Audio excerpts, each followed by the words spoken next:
Hello, diary listeners. I had the good fortune of being asked this past week if a good friend of mine could be on the podcast.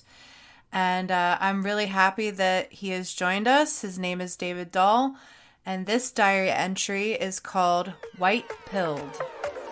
Enjoy. Welcome to the Apprenticeship Diaries, where raw meets refined. Let's be real, we're still working on refining. What it took, what it takes, and the stories that are made. Join us as we learn from professionals about how their stories began.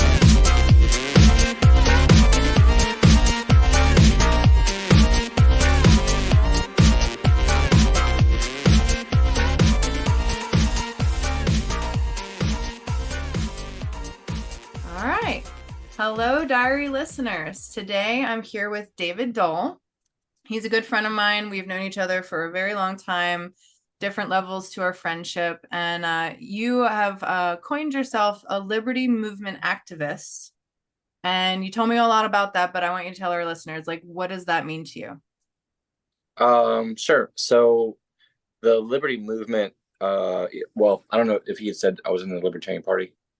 No, I didn't, but I also didn't say thank you for being here. Thank you and hello. Yeah, you're welcome and hello. Well, I'm in, long story short, I am involved in the Libertarian Party, but the Liberty Movement I see as a lot bigger. We tend to, in the mainstream way of things, see the left and the right, and then the people in the middle called the centrists. Whereas we might look at this in a different fashion, would be more authoritarianism or more liberty. And so we completely see a different paradigm. So people who might be on the left or on the right, but they're more liberty leaning, like they're part of the liberty movement. And then anybody in between and towards the anarchists, that's one big triangle. But the lower half, the anarcho side, not the authoritarian side. So when I get involved in anything political, I'm not looking for libertarians per se, but just anybody who wants to decrease government, and increase personal liberty. I got you. I think that's a good way to see it. And you've been in this a while now, like ever since. I mean, you weren't when we met per se, but I do think Nope. that was your spirit. So Well, it's funny, like both my parents are Republicans. I think my father more the MAGA type. And so I had certain preconceptions, from childhood. And I remember a lot of emotions around 9/11. And then I also remember a friend of mine, just dropping some libertarian bombs here and there, planting some seeds. And I didn't really think much of it. But then years later, I came across a campaign ad for Ron Paul in 2008. I was like, oh my God, like I'm actually confronted with new, fresh information. This guy isn't being a jerk to me like I see a lot of politicians being, and he makes a lot of sense. And I went down the rabbit hole. yeah. So 2008, well, I guess prior to that, but 2008 is like really when the passion like started and the interest that just kind of took off. For me personally? Yeah. Yeah. I mean, it's I guess cathartic sometimes when you're made aware that you have made a mistake, or you have a perception, I'll say, that you have previously been wrong about your worldview. There's something nice about like giving back, paying penance for what you perceive as like wrongdoings. Now, granted, I had nothing to do with the war in Iraq or the Federal Reserve printing out trillions of dollars, et cetera, et cetera. But I still voted, Team R just out of social habit, not knowing like the quality of the individuals that I was voting for. And so, yeah, ever since then, it's been kind of like paying penance. Well, and what you mentioned is very similar to recovery, when you have to make amends afterwards, or at least admit it. And you're right. It's very good to I mean, I think most of the time what people need is reflection. and and it's a really, like you said, with Ron Paul, and we share love for Ron Paul for sure. I don't I don't really think you can say anything bad about the guy. I mean, not that I know. And every kind of view that I've looked at him, I'm like, wow, that's a pretty stellar human. And so it's a really a beautiful thing when you get the gift of that in a person that can just, like you said, change your world view, but in a very kind and very I don't know, I think that that's part of this podcast, is that I when I started it, I understood a lot about my own journey. I've been wrong a lot. But the blessing, right? Exactly. The blessings that I've had is that I've had a lot of amazing mentors and a lot of Ron Pauls in humans that have really had the love for me enough to be like, hey, you're kind of dancing on something that might not serve you well long term. You might want to rethink that. So yeah, that's awesome. So 2008. Yeah. I think what sticks with a lot of people, it's not necessarily that Ron Paul's premise, his politics, whatever. It's just that he was a good-natured human being, and he was willing to work with other good-natured human beings on single-issue coalitions with so many different groups. I mean, even working with the far left on anti-war, stuff. And it's like that kind of character. That's what you see in generation after generation, regardless of what message they're pushing. They're doing it in good faith, and we recognize that in society. We say like that's the difference between a statesman and a politician. A statesman when you meet them. You might not agree with them on the issues. You might even vehemently disagree with them on the issues, but at least you know that like when you go to debate them, that they're going to treat you like a human being. Yep. I think the thing that stood out for me, and I do think it was around 2008.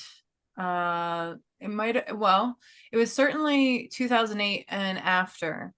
I saw something amazing about Ron Paul, because he addressed Congress several times about the economics that would eventually lead to the 2008 housing crisis, and it was prophetic.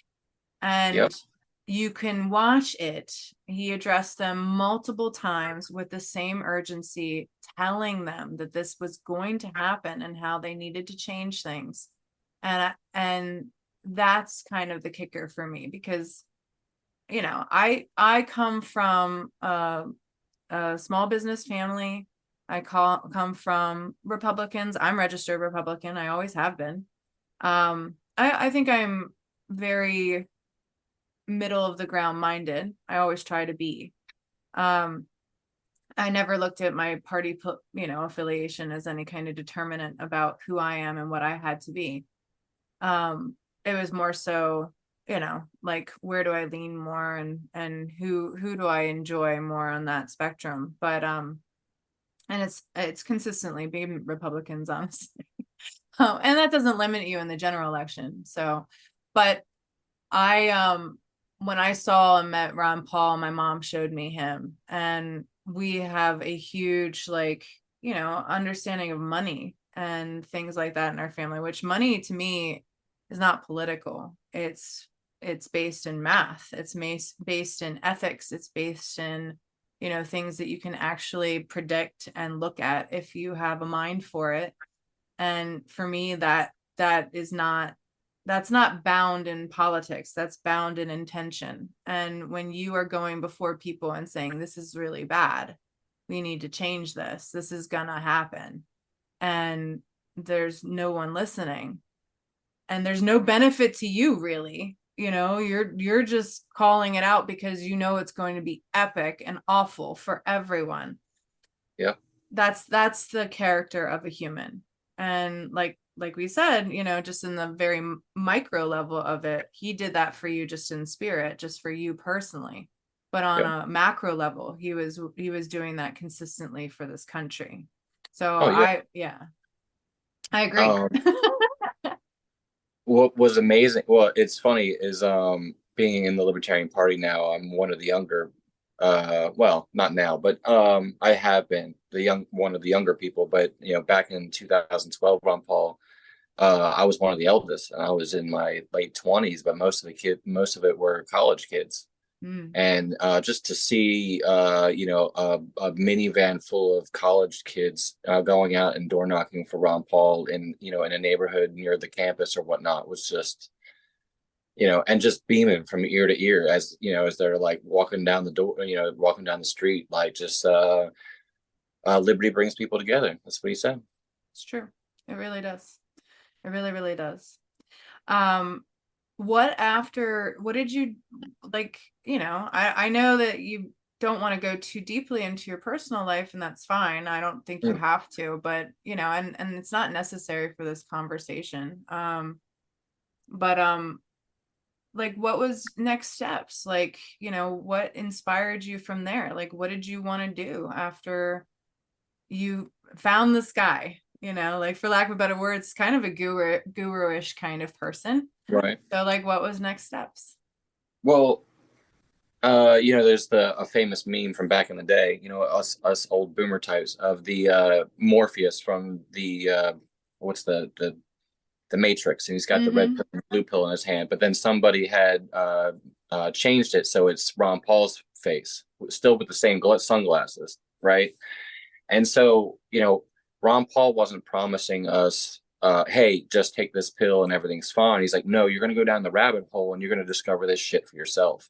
Mm-hmm. So, like, when you have a worldview and then somebody's like, no, that's wrong, and this is your worldview over here, it takes a while to digest that. So for years, I was just doing my own research and finding different podcasts. It's like once you can't trust the corporate media, it's like, okay, now where do I go?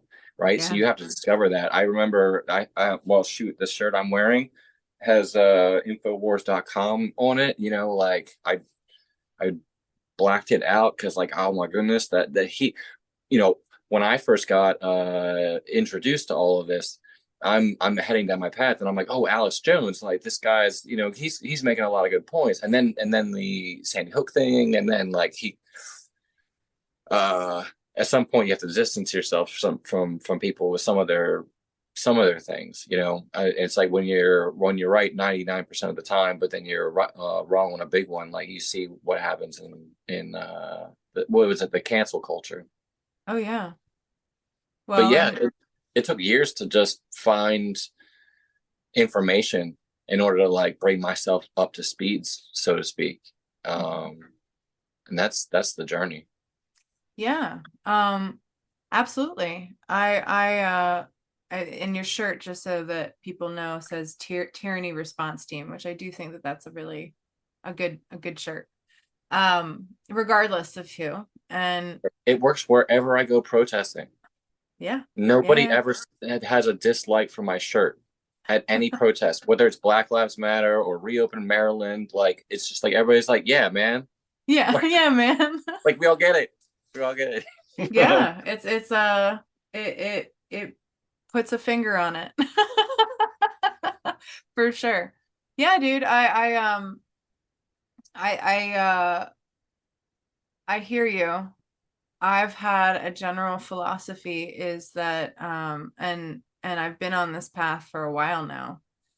It actually came to me, and the listeners know, and backstory of me as well, but I actually stood before God and prayed in a mental ward when everything was going to be taken away from me, that God, if I have to live a life of quiet desperation, if I have to live a life where everybody dictates this for me, just strike me dead. And I'm still here. And it was a moment where, when you go against, and I try to explain this to people, you don't know what it feels like until you've really stood earnestly before God and said, I don't care about what other people think. If I have to live a life that is conditioned on what other people want, kill me and mean it and be doing so in a mental ward where I couldn't even hold a pencil without observation. You know, like I had somebody checking in on me every 15 minutes to see if I was whatever. I don't even know because I was not in there for the right reasons. But I was in there, and I was in there because my family put me there. And, you know, I don't hate them. I don't anything, but like, you know, that was a severing of what you're talking about, of like, you know, these people in your life where, you know, they love you deeply, but they are not the ones that can dictate anything to you.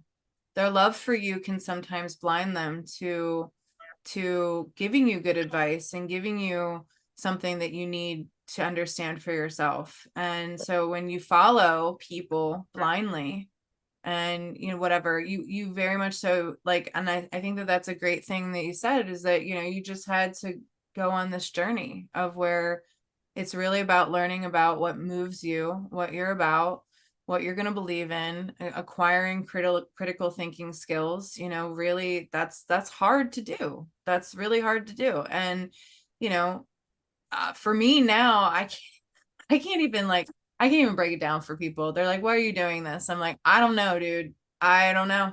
I'm just being called to it. There is no reason. There is no reason. I can show you scribblings and books. I could try to tell you how I led up to this. It's all there. Like Joe Rogan, the internal mechanism was there. It was there. You probably didn't see it. And there's no reason for this. It's illogical. It's completely illogical. It's human.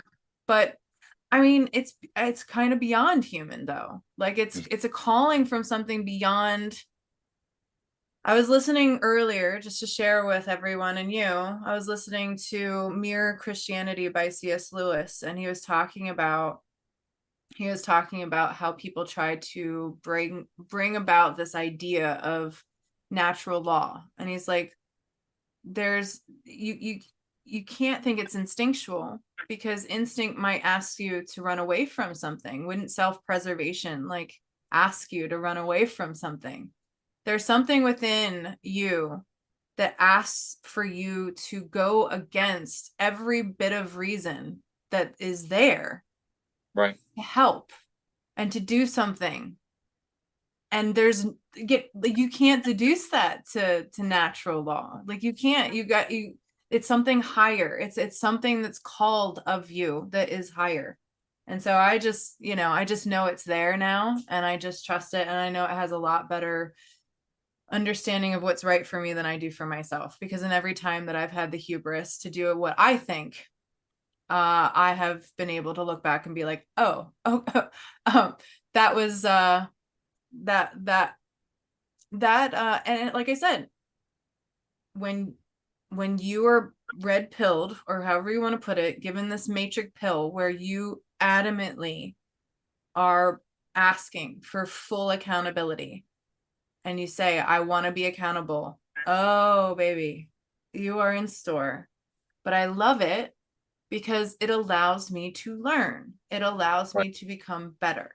And right. there's no amount of betterment or growth or creation that doesn't have pain, that doesn't have, like you said, this horrible awareness that comes over you where you're like, oh crap, not again. Yeah, it's funny. I was just talking to a coworker. I gave him a ride to the bus stop, so we just talked for like 10 minutes down on the way home, and I was just talking about losing old toxic parts of you that you don't want anymore. And at first it's scary, but eventually you get to the point where you like happily look forward to peeling off another layer of toxicity to get to like the real you. And I don't know, I'm just like, oh, that's a lesson I needed to learn. Right, there's a lot of moments of more of like uh politics is only one thing is to stop responding to people like especially online, like, oh well, that person's wrong and I have to like prove them wrong and put them in their place. And then eventually I realized like this doesn't do anything for anyone except for like give me a false sense of some sort of achievement. But in actuality, like all I'm doing is upsetting like everybody who has to read these long threads of nastiness. Even if like you're trying to be the bigger man and they're just intentionally being a troll, like why are you talking to that person? They don't deserve your response. And like, ooh, that's another big like. I Yeah. don't have to respond to these people. Like I don't have to give them the light of day. I don't have to acknowledge that they exist unless I absolutely have to in like a uh, business sense. Mhm. Like if I'm involved with somebody politically, it's funny. I can reach out to people on the left and the right, and as long as like we have one issue in common and they're like decent human beings, I would much rather work with them than to work with somebody who is an anarchist like me, agrees with me on like 99.99% of the issues, but it's just an asshole. Mhm. Like I'm just not going to work with you. I might block you on social media, and just like I'll respond to you on our official emails. Like like other than that, man, I'm gonna Yeah. live my own life, and I'm gonna set a healthy boundary, and I'm gonna work over here, and like I'm gonna swallow my pride, and be the bigger man when I have to engage with those people, but otherwise. Yep. Nope, I'm not gonna do it anymore. I'm not gonna be and the anti-troll. Well, and the ego is it's a hard thing to conquer, for sure. Oh yeah. The thing that I still interact. I still feel an obligation, but my obligation for me is, I think, planting seeds.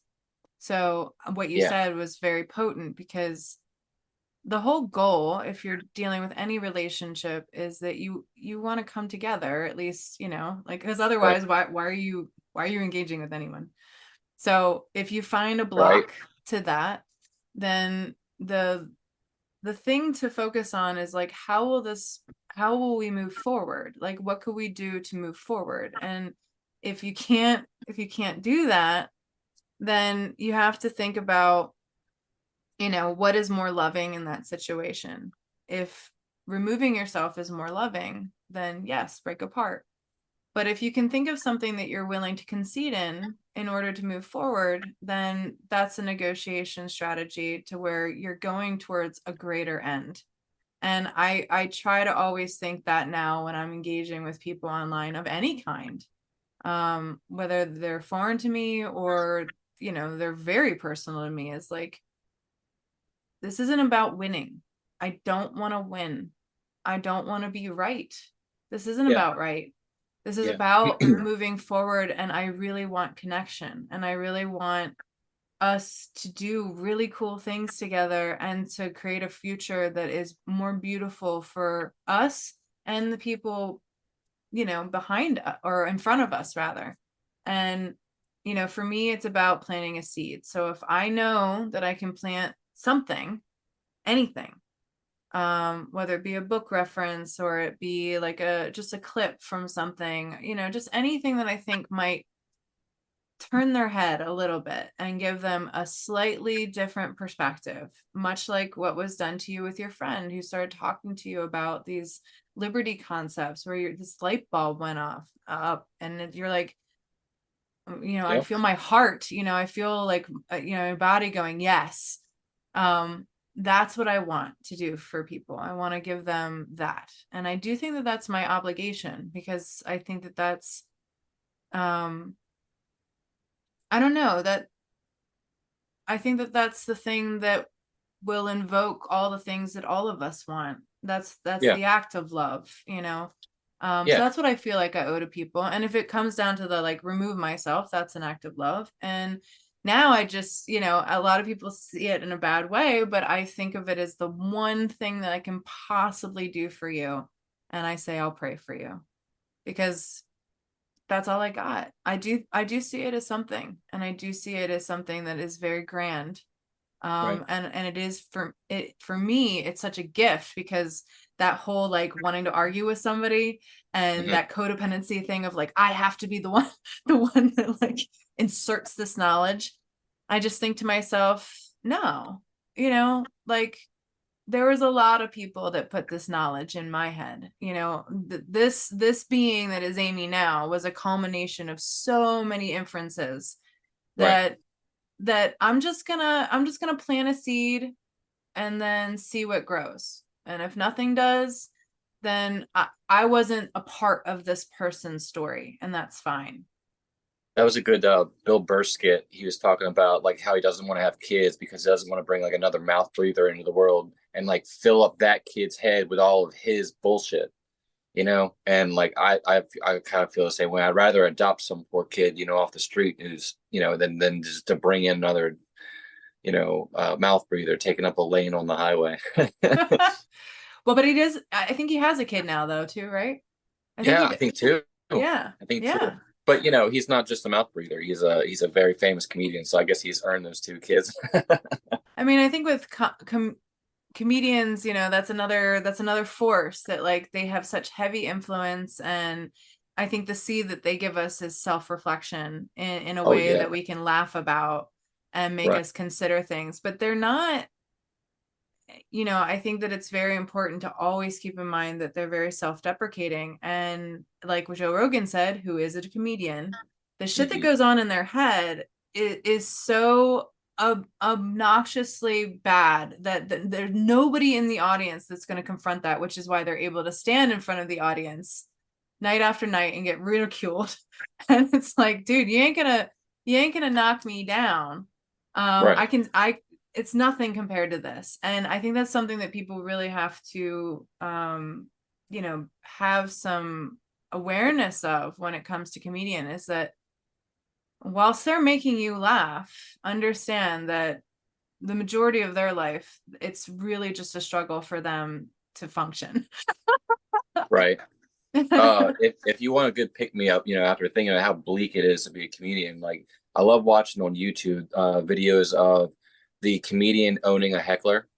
Mm-hmm. And there's just too many. If you type that in the search, you're just gonna get dozens and dozens of these videos and compilations and whatnot. And just watching abusive people, who are too drunk to realize like they're a guest, right, in somebody else's house, and you don't piss on somebody else's rug.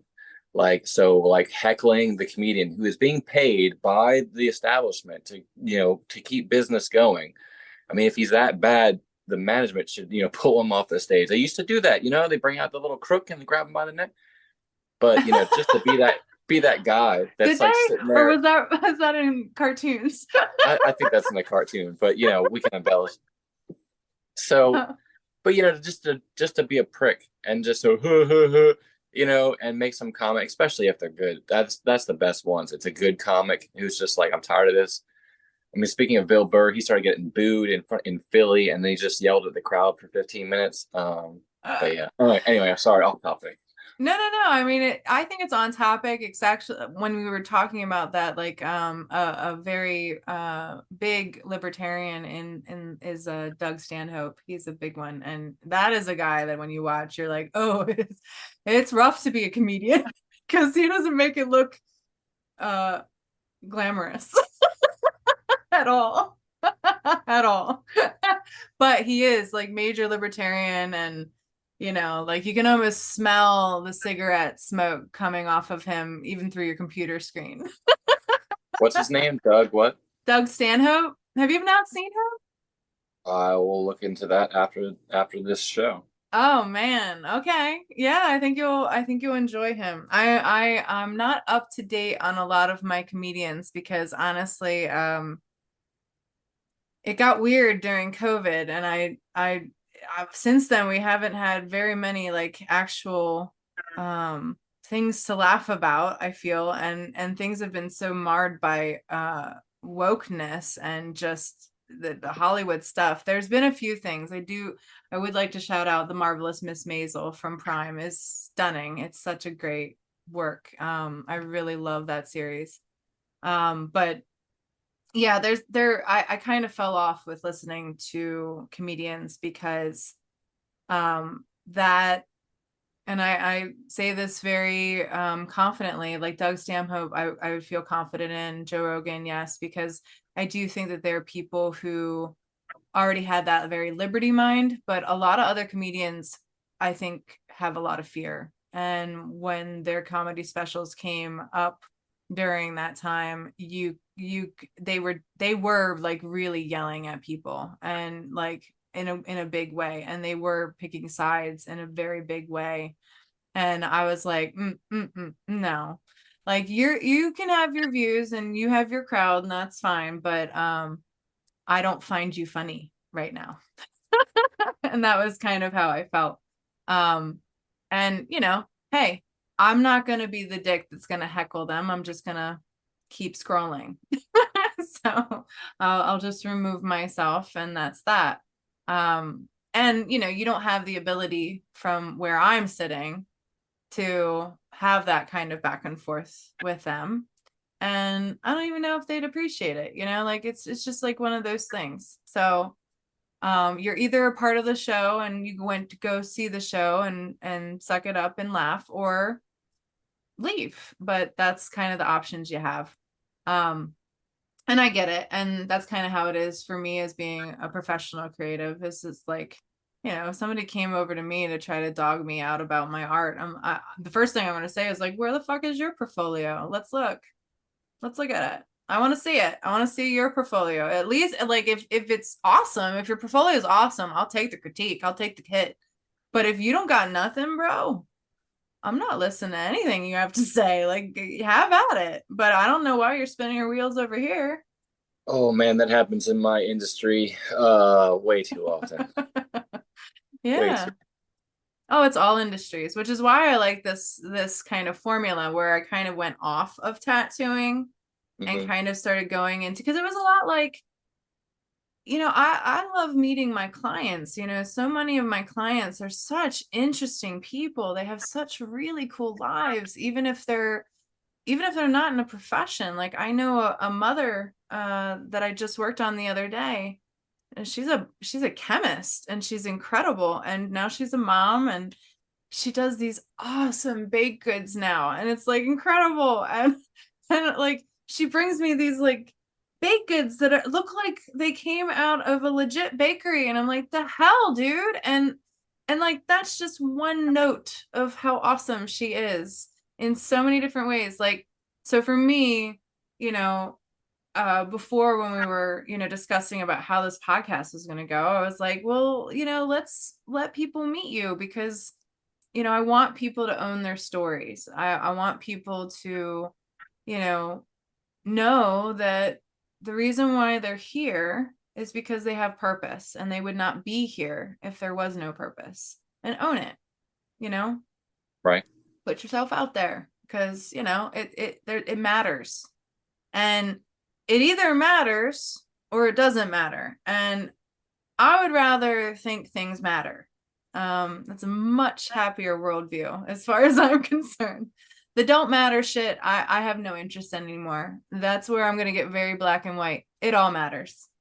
And if you're willing to discount it as not mattering, it's typically people who think that they're losing an argument, or feel that they're losing an argument, that switch and go, none of this matters anyway. It's like, oh, but you can't have it both ways, boo-boo. You engaged.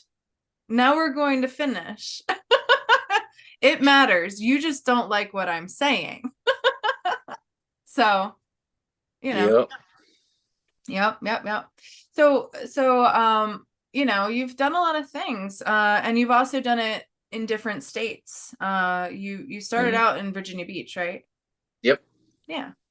Yeah. And so I had bought a house or a condo in Virginia Beach. So by the time 2012 Ron Paul campaign comes around, that's where I was at. And I remember I got a Facebook friend somehow, like a random friend request from some random guy, and then like he knew about like the Ron Paul campaign, and they were meeting at this restaurant for like their first meeting. A lot of the 2008 volunteers are coming back as 2012. So I just end up at this the private room of this, in the back of this restaurant, with like 20 other crazy Ron Paul supporters, and boom, there we were. That was it's funny, like you're talking about like just working with positive people, and like everybody everybody who was showing up to volunteer were just like positive people. Like you had plenty of people online, hurt, but for the most part, just like the people who were organizing for the primary and for the convention process and all that were just outstanding human beings. Once again, Ron Paul said liberty brings people together, but just like having a positive message. We saw that with the Bernie campaign. Like, I'm not a particular supporter of Bernie Sanders, but like I at least acknowledged that a lot of the people who were supporting him were wholeheartedly doing so, thinking that he was going to bring about some great change and help the people, just the way that I viewed Ron Paul. And like so we had plenty of people who were supporting Ron Paul and Bernie, and it's just like they just got the positive vibes. But so I did that. So I was in Virginia Beach for until 2017, and then moved here to Maryland 2018, and been involved with the Libertarian Party here since. Has it been different? I'm curious. Well, it's funny is it's been radically different, but for two different reasons. One, I moved geographical, going from Virginia Beach to Anne Arundel County, Maryland.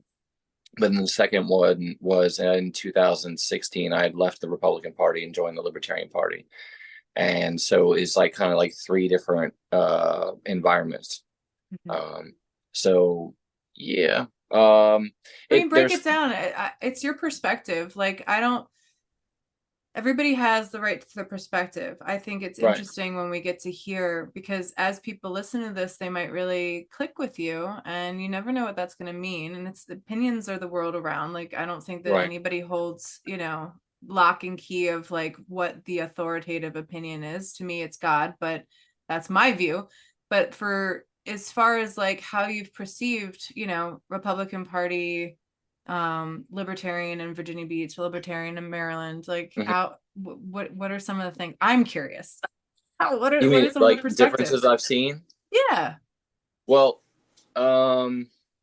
so unfortunately, when I left the Republican Party and I joined the Libertarian Party, the chair of the local Libertarian group was dare I evoke it, not a real libertarian, but there were a lot of people that were pushed away because they're more of the radical type, and he was very cozy with the Tea Party Republican type, which when you segregate yourself into political parties, like you have a fiduciary duty to support like your team, go team.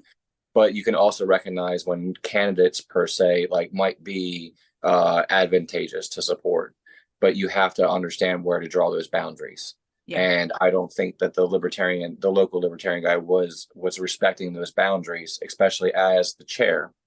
So when I switched from being a Liberty Republican, being more of that anarcho Ron Paul type, and then joining my local Libertarian Party, I'm thinking like, okay, now I'm going to be with like my people, but actually like these people aren't too thrilled to have me here either. Which was a temporary issue, which actually just got resolved. So kudos to the Tidewater Libertarian Party down there and some of my old friends who are now moving forward without that toxicity. But if you go to the Libertarian Party platform, you go to with lp.org/platform. And it's like the platform's very, very short. I mean, you can read it in just a few minutes. Whereas if you go to like when you think like, well, what's a Republican or what's a Democrat? That's the parties, not the philosophical stuff. But you might go to their platform and good gracious, what a word salad it's going to be, and contradictory to each other. Like we have one central plank, the non-aggression principle. You have the right to live your life however you want, so long as you don't infringe upon the right of others to do the same. It's pretty basic. So all of our policies on all the different issues all just go back to one central plank. And it's really great to just tell anybody who's interested in politics, like just go to our platform, read it real quick. You'll completely understand like pretty much like where I'm coming from. Like, granted, like I said, I'm a liberty movement activist first and the LP second, but like anytime I have no qualms about working with anybody who's against the government getting involved in your life because like of whatever else they're interested in. If you're a multi-issue group, but we agree on one issue, like I'm going to work with you on that. I might not be able, like I said with our previous chair in Virginia Beach, like I know where to draw the line, but at the same time, like I can do things like as not a party activist, but as me. Yeah, you're not the chair. Right. Yeah, I mean, So that's the distinction. yeah. So there's a lot of freedom. That's what the Liberty Minute, is so huge. But so I have my planks. I can just say, hey, go check this out. This is kind of how I view things. And if I am an officer of the party, it's very nice to just have that as like, yeah, that's pretty much the Liberty movement, in a nutshell. We don't have to narrow things down. There's a few issues that we're completely we completely abstain on having a position on just because it's good points on both sides. But yeah, the longer I've gotten involved in politics, the more I've seen how easy it is when you step outside of the two-party system to create single issue coalitions with anybody that you want. When I was in the Republican Party trying to change it from the inside, so to speak, working with organizations like at the time was Occupy, that was really big in like 2012. And we had a lot of common ground with the Ron Paul people and Occupy. But we couldn't get through to create a working relationship because our only metric is like through the Republican Party. And that stifled our ability to work with those groups. Same thing with like, I've seen with my own two eyes the Republican Party's failure to reach out to the diverse cultures or the ethnicities and cultures and LGBT community. Like there's a refusal there. Whereas like I can go into any meeting for anybody on the left, I would say except for climate change, bless their hearts. I can't get with you on that one. But anything else. Absolutely anything else. I can walk in there with my Libertarian Party T-shirt, right? And worst case scenario, they either think that like they've been falsely been told that I have something to do with the Republicans. I can very quickly say, like explain all the reasons why we're not. And then two, they have no idea what the Libertarian Party is, and that's great. That's a fresh slate. What was my third? Sorry, I lost my train of thought there. But no, it's like being outside of the two-party system has been fantastic, and just the freedom that comes with that of just being able to be you. I'm curious if you at all follow some of the other candidates in other parties. I'm really enjoying what I'm seeing with Vivek Ramaswamy. Did you find out or hear about what he recently proposed? So for anybody who doesn't understand, there are professional people who campaign and raise money for individual political parties, and they get a 10% cut of that money that they raise. So Vivek has actually created a ability for independent people to raise money for him and get a 10% cut of that. He wants to take it outside of the paradigm of these pretty much, very incentivized interest groups that are professional, basically political fundraisers to get cuts, and he wants to bring it into the people. And did you hear about that, or do you know about that? Truth be told, so Amy, you and I are in a blue state, a heavily blue state. Are your listeners from Maryland or from? They're from all over. Right. So, like, if you don't know Maryland, the Democrats have had a veto-proof majority of the state legislature for over half a century. Mm-hmm. And they've had complete control over the city of Baltimore for over half a century. Oh, yeah. So, like we were talking about differences, moving from Virginia to Maryland. Virginia was a red state. It's kind of purple now, but Maryland has been heavy blue and forever, since before you and I were born. So the dynamics have completely changed. And so like I don't really pay attention to Republican politics anymore because in this state, like they're as irrelevant as we are. So like I'm looking at creating, especially single issue coalitions with the left, and looking and taking a second look at candidates on the left who might be the classical liberal type that aren't down with the woke, the climate change stuff. So I haven't been paying attention. I mean, I know Trump is like the favored winner, and then there's DeSantis and a bunch of other people, but I haven't done any research into any of those candidates. Like I think the game is up. It's just going to be Trump. Like I'm not saying I have any information. I'm just saying like that's kind of like my vague understanding from the very limited look I've done into. But I'm not. RFK Jr. That's who I've been looking at. So Well, I no, and I like RFK.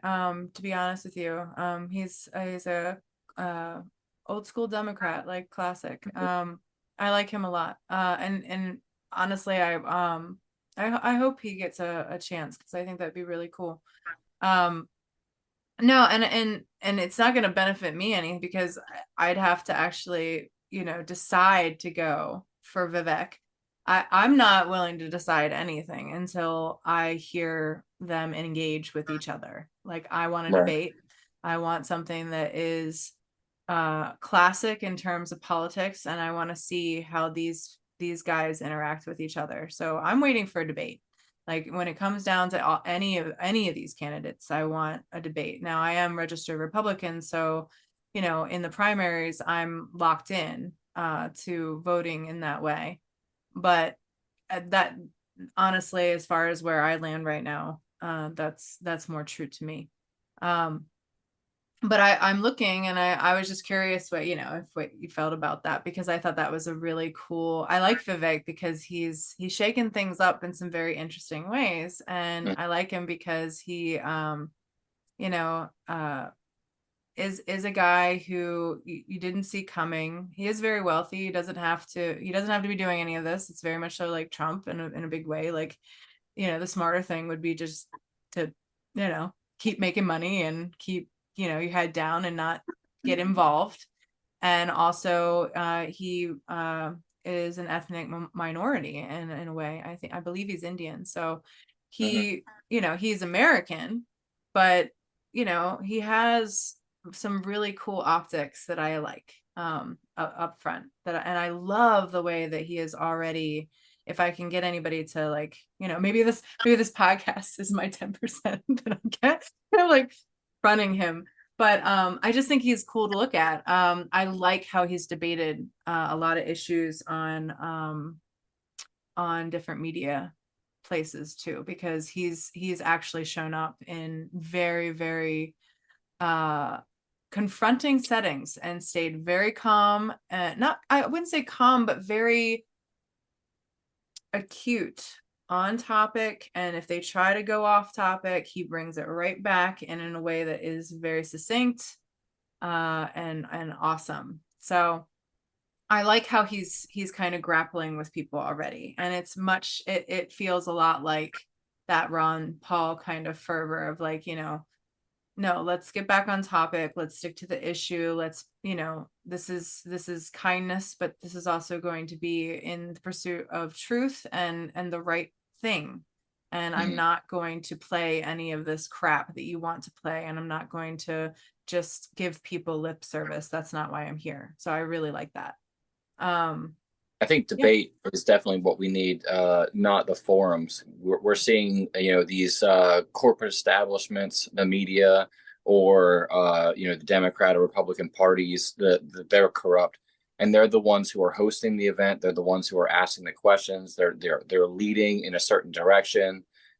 So I don't trust them to lead on that. Why don't we just have, the Oxford style debate is maybe a little bit too boring for Americans, but some sort of back and forth where we actually have dialogue, like, I don't know, play a game, for crying out loud, like see how long it takes you to come to common ground.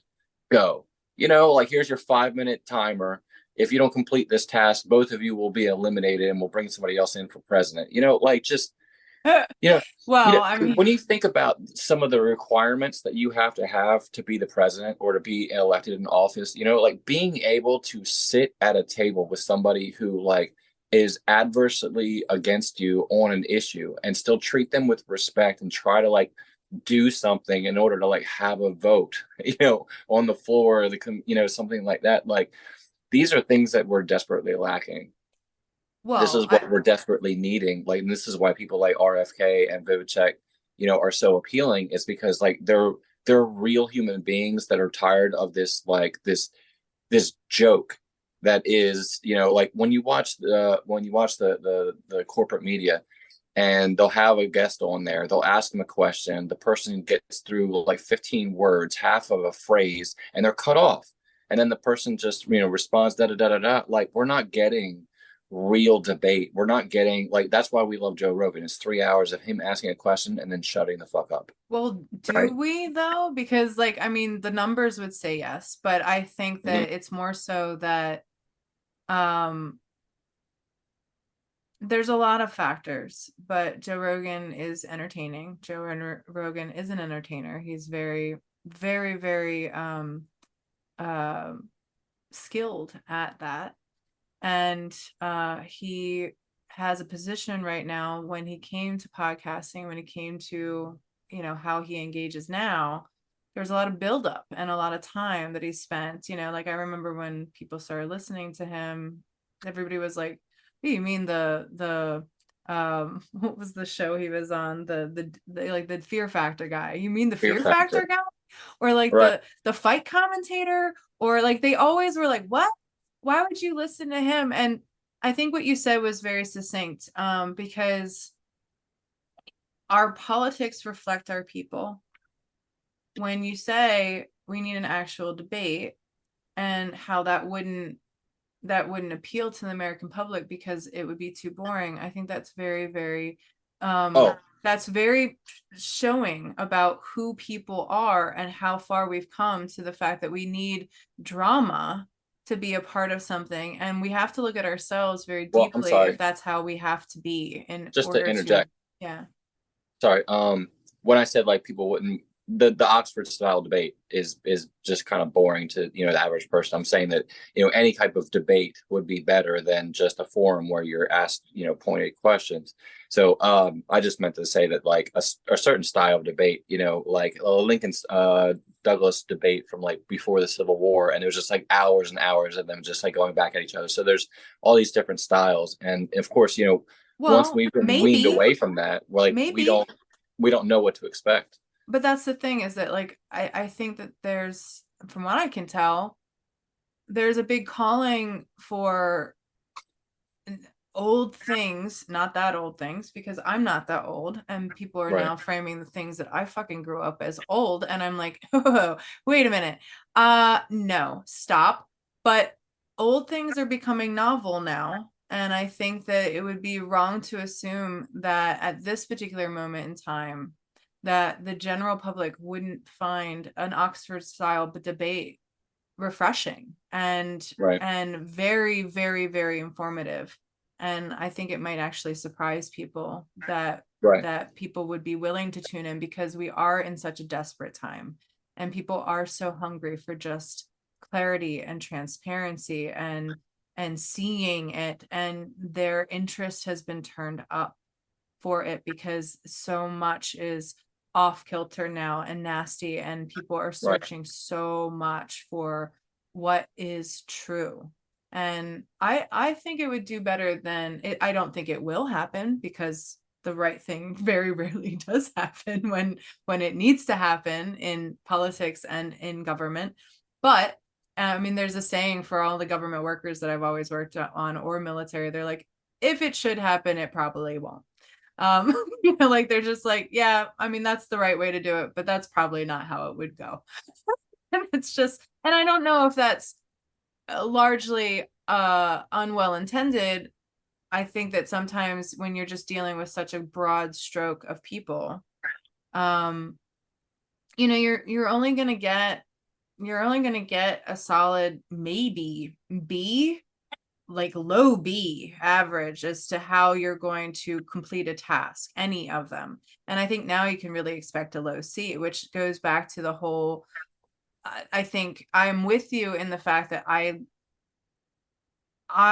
want government, but I want limited government. I want controlled government, and I want them to understand their boundaries. And I think people, when they default to government for living their lives for them and answering questions for them, need to kind of assess, am I a kind of person who expects high things? Because I personally am.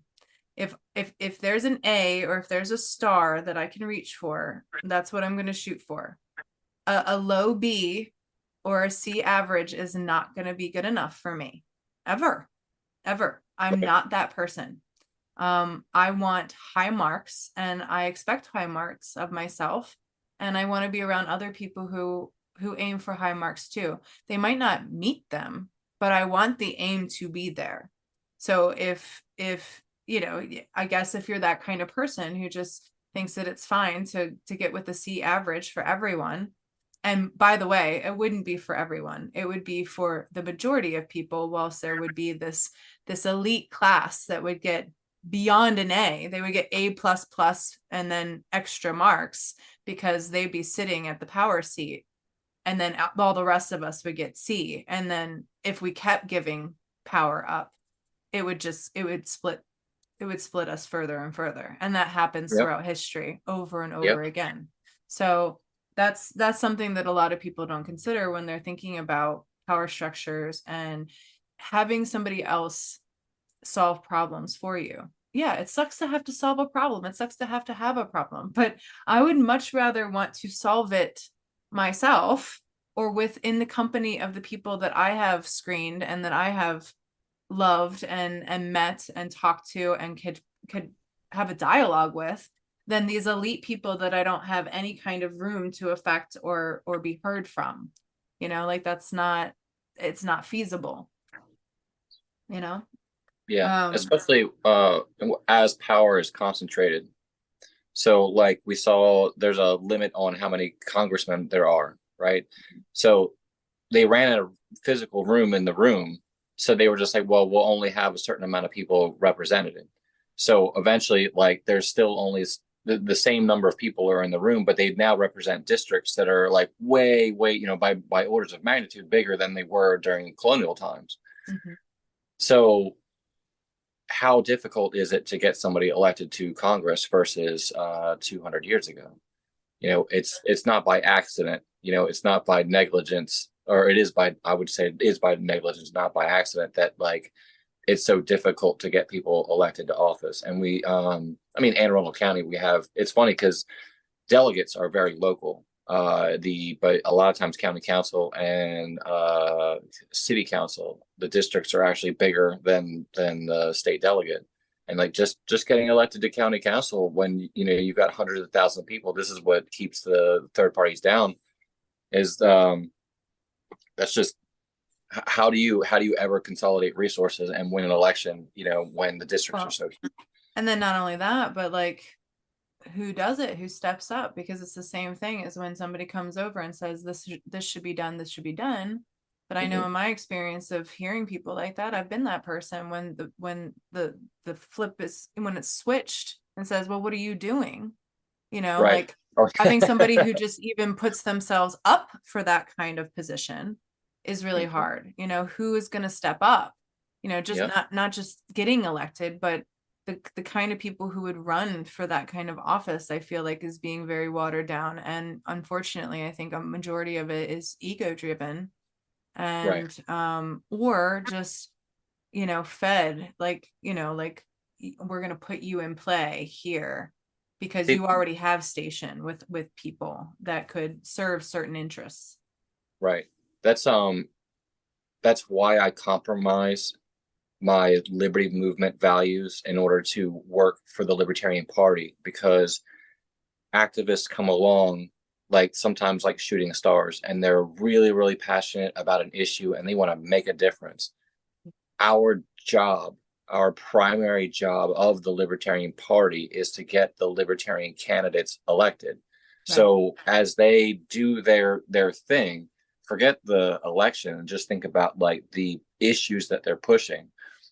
I get an excuse to knock on somebody's door. I get an excuse to table at an event. I get an excuse to talk to a human being face to face about, like, I hold the pamphlet in my hand and it's got all the issues written on it and it's got the candidate and the election date and all of that. That's not what matters. What matters is that, like, I stopped you for a brief moment.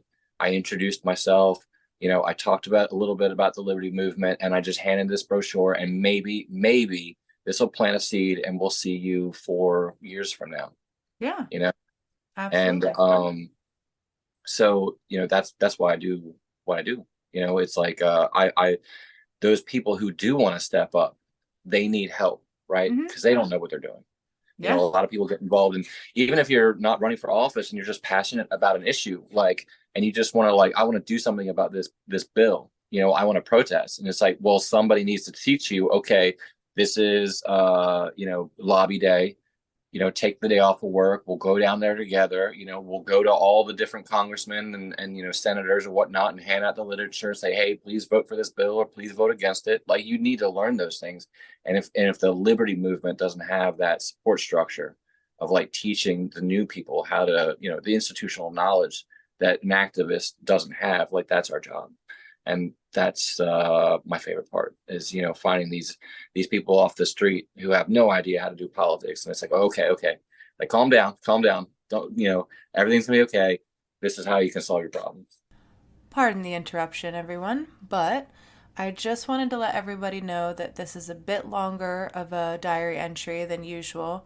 This is a 2-hour episode, so if at this time you wanted to take a break after you hear this wonderful, wonderful plug from my good friend John Simmons, it might be a good time. You've reached the hour mark.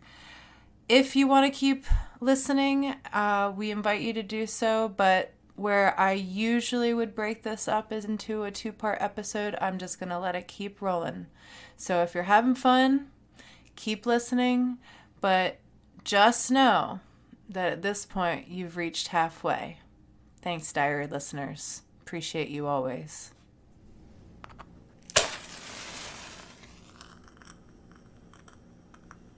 Okay. Part of the mission of this podcast is to share really awesome people with all of you. So go check out Eden Health. This is my friend John Simmons' company. Through it, he does acupuncture, nutrition, microneedling, light therapy, but it doesn't stop there, everyone.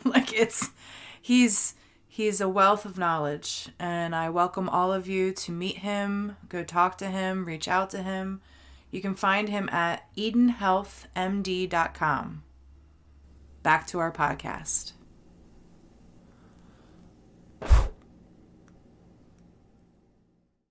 Well, obviously, it's my favorite part too, because I have a podcast about basically being a sacrificial lamb for everybody else to watch, fumble, fart around, and, take a cue from. And when it comes to my clients, I meet them individually, and, they have this tattoo, but, the education part of, like, bringing them into something that they want to do, but they have no idea how to do. I love that part too. Because I feel like, if there is some hubris about me, I know that everything that I try to do, I do from a place of wanting betterment for everyone. And whatever characteristics I have, I really try to use them for good and never for evil. I haven't been great about that always. Right. I've spawned a lot of things through my own and that's the other thing that you have to know. I've spawned a lot of things. I've done a lot of things that I wasn't fully aware of, but I think that the grace is in the intention in a lot of ways, as much as that might lead to hell. The intention is something that when I look at somebody who doesn't have the same views as me, or who does something to me, if I like, it isn't about doing it to me. It usually is about doing something that, whether you were cognizant or not, but the intent does matter to me, because it says something about who the character is. And Right. Again, I can work with somebody who I feel like is coming at things from a very earnest angle. They might be ignorant, they might be innocent, they might be whatever, but as long as they're earnest, and as long as they're seeking, and as long as they're trying, and they're able to be uncomfortable in that pocket, I'll work with you because we're going to Right. go on a journey, and I might be uncomfortable too. There's lots of times that I am, and I have to, and I have to like sit there and be like, oh my God, this sucks. But you know, that's the thing about when you extend a hand to somebody, you have to really, you know, sometimes you have to deal with a lot more weight than you thought you were going to deal with.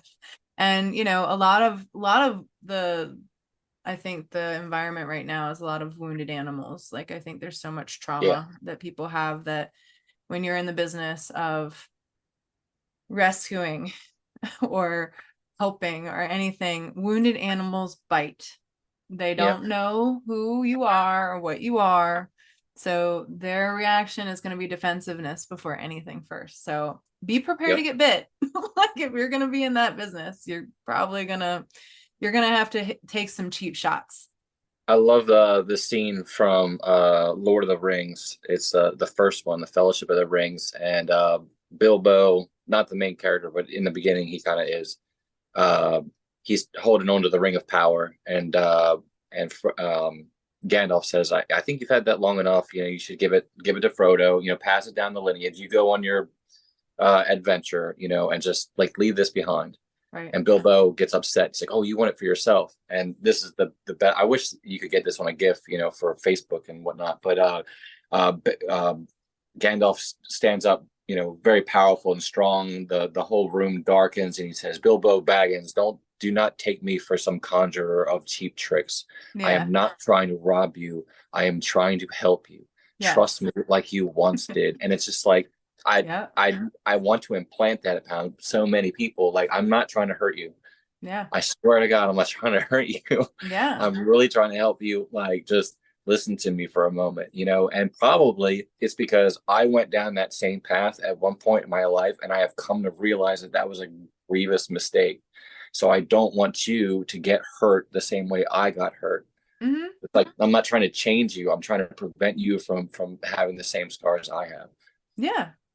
But, you know, if you're adamant, and on the flip side of that, because I feel certain that every single lesson I learned the way I learned it was exactly the way I had to learn it. And I Mhm. also get very, very nasty with people who assume that I am unaware at this point. Like I don't like that either because I'm kind of like, you don't get to, you don't get to dictate my pain level. Like you don't get to dictate what I am willing to bear. Like if you need to do what I do with Rico, where everything that he lifts, I'm like, it's amazing to me. Like he'll bench like 425 pounds and do reps like with that. Right. And for me, that's illogical. Like Right. if I were to say, yeah, don't try, like just don't Right. even try. Like I can't even believe that you would even try that. So what I do is I let him go downstairs without me and he lifts without me. And I remove myself from the room because he does not need my self doubt or doubt in general in that space because I truly believe that my doubt in that space will make him fail or will cause some problem in the paradigm of what is capable and possible. So there is a very much so a weighing of things too. And it goes back and around to this whole like, yeah, you can want to help. You know, knowing that somebody's intention is helping is one thing, but Mhm. also know that, you know, your hubris is at the helm too. And, you know, you got to walk away at certain times. The way I do it with nameless faithless people is just say, hey, let's not act like we know each other. Okay? Yeah. Like, you know, like let's not act like you know anything about me. Because you don't. And I Right. would rather stick on topic here. If you don't want to have a hearty back and forth, then I don't really understand why this started.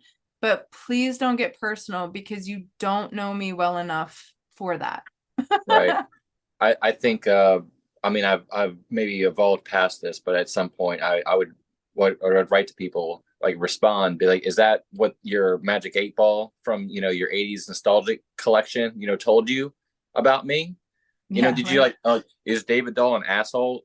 oh, probably so. You're an asshole. You know what I mean? Yeah.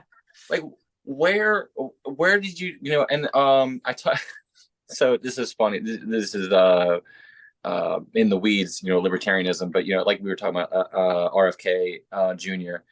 There's some people in the liberty movement who like him. Now he's diabolically opposed to us on certain issues. So of course, what happens? The purists in our little group, one group is like, well, I kind of like him, and then the other group is like, well, how dare you, kind of like him? He's the enemy. It's like, yeah, but like he's not as bad as like the rest of them, and he's a good man. You can talk to him like a human being. Like, isn't that somebody that we want to like befriend and try to work together with on the single issue coalitions? How dare you? And it's like fuck. So sorry, tangent, but No, it's a oh, good point. I wanted to add to it actually. So by the way, and I think that this is something that's well known. I don't think that I'm holding this, like I'm enlightening anyone. Lots of that within Christianity. Of course, you have tons of different ways that people practice Christianity, and everybody's right, arguing about how to do it better and what's right, you know real and not. And I love how my pastor put it. He said, Gandhi actually said that one of the best teachers has been Jesus Christ. He's like, the only right, thing that kept him from being a Christian was Christians. It was the followers of Christ. And I think that's something that when you're in something where people are always going to be coming at it from their own sphere, you really have to think about, and I've said this before in my own church, is that like, guys, we can't be angry Christians. right.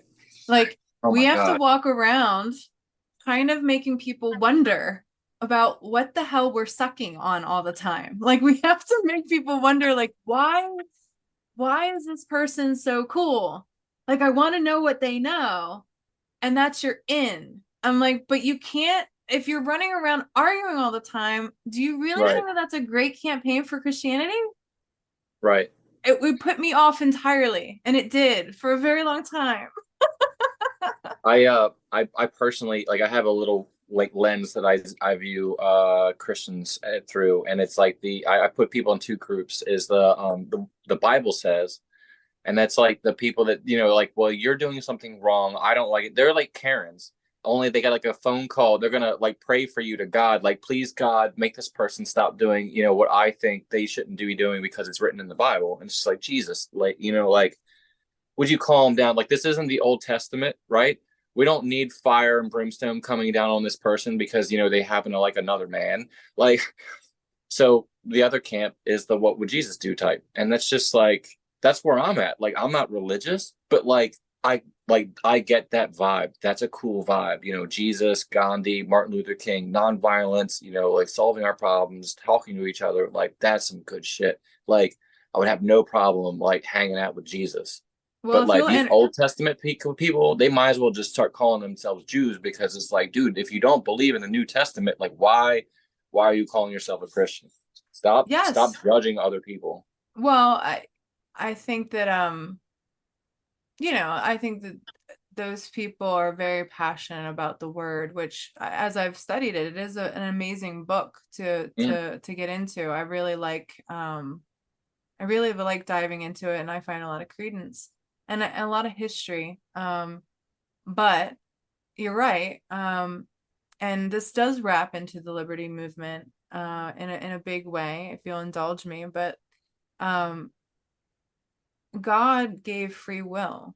And so a big thing about that correlates the liberty movement and God is that God allowed us free will. And I do believe that that's key to true love, because true love, not to be, like cliche about it, but when you really love something, you let it go. And if it comes back to you, then it was truly meant to be.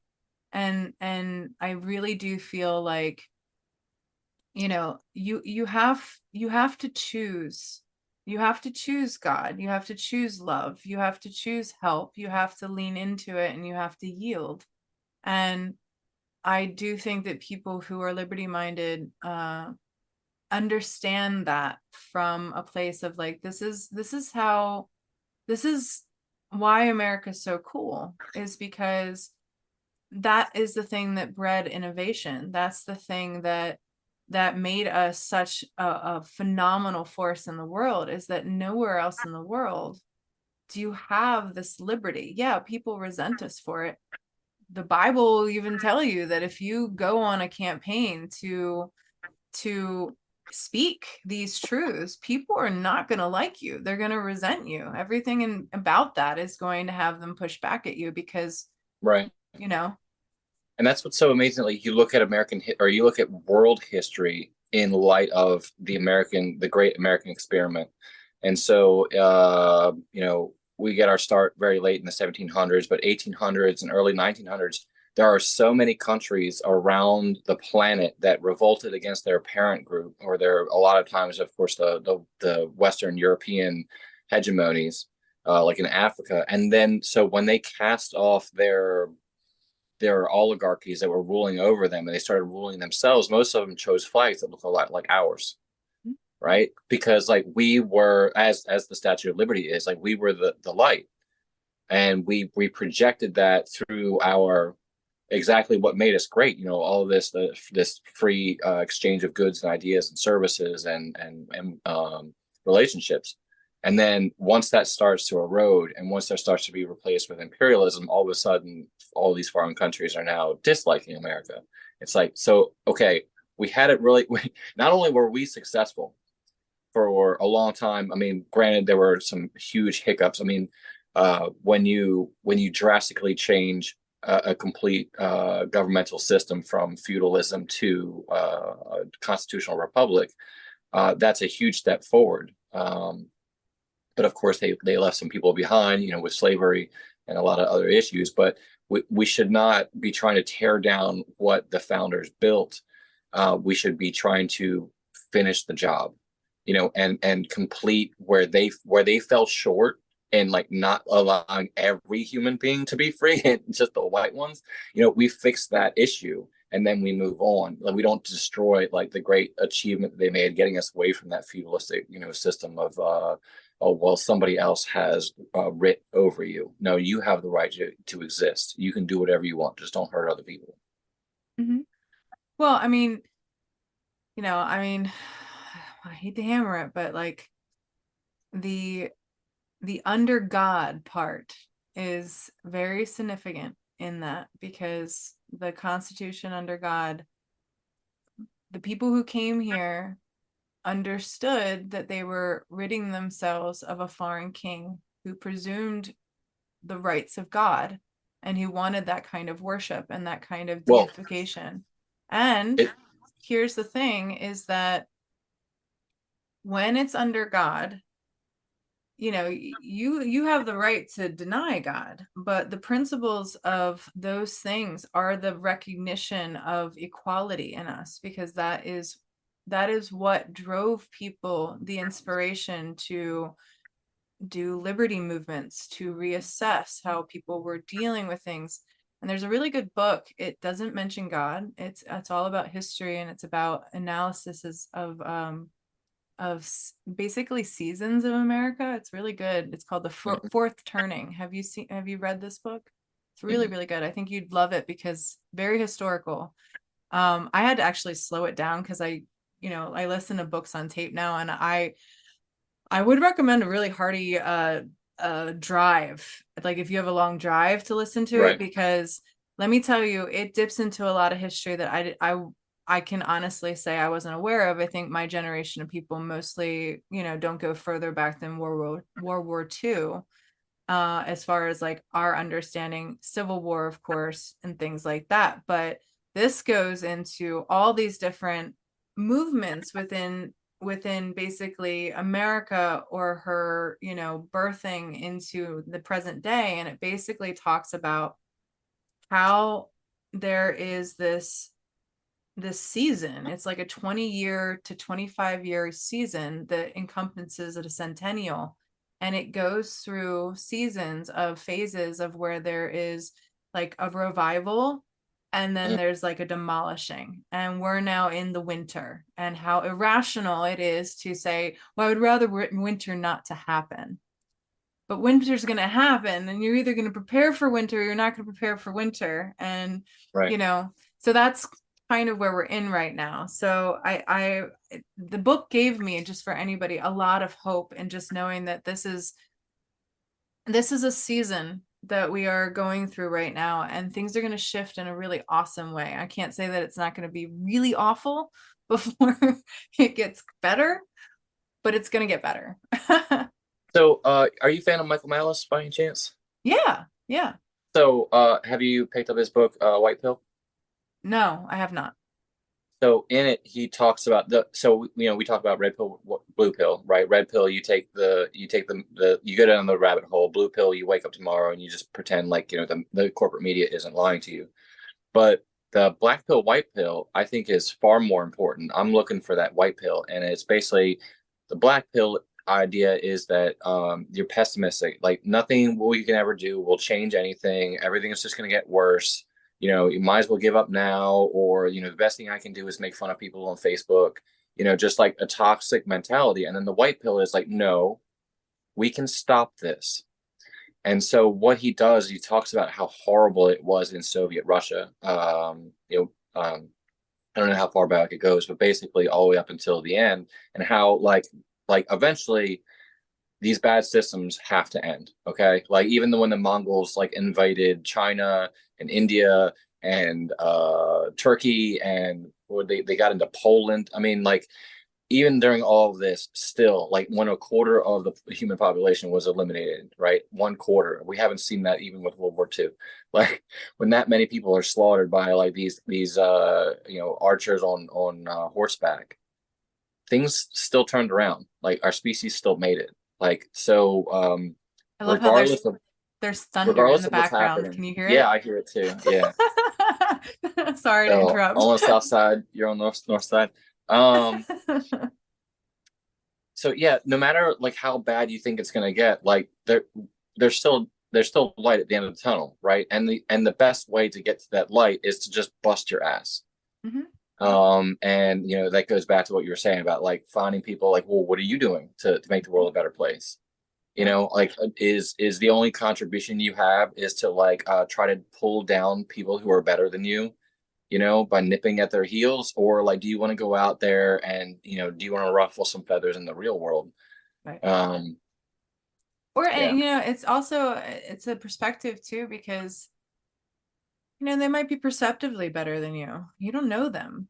Like that's the right, thing, is that like that's why I always bring it back to, hey, let's not pretend like we know each other here. Like right, I'm not, I'm just an asshole too. Like, look, right. if the worst you're gonna call me is an asshole, like, yeah, dude, I am. I am an asshole. I wouldn't be on Twitter if I wasn't an asshole, and you wouldn't be either. So let's get back. Let's ground and realize that we're both human. We both bleed red. We're all looking for purpose in some way, and we're all gonna die. So let's Yep. just ground this for a second.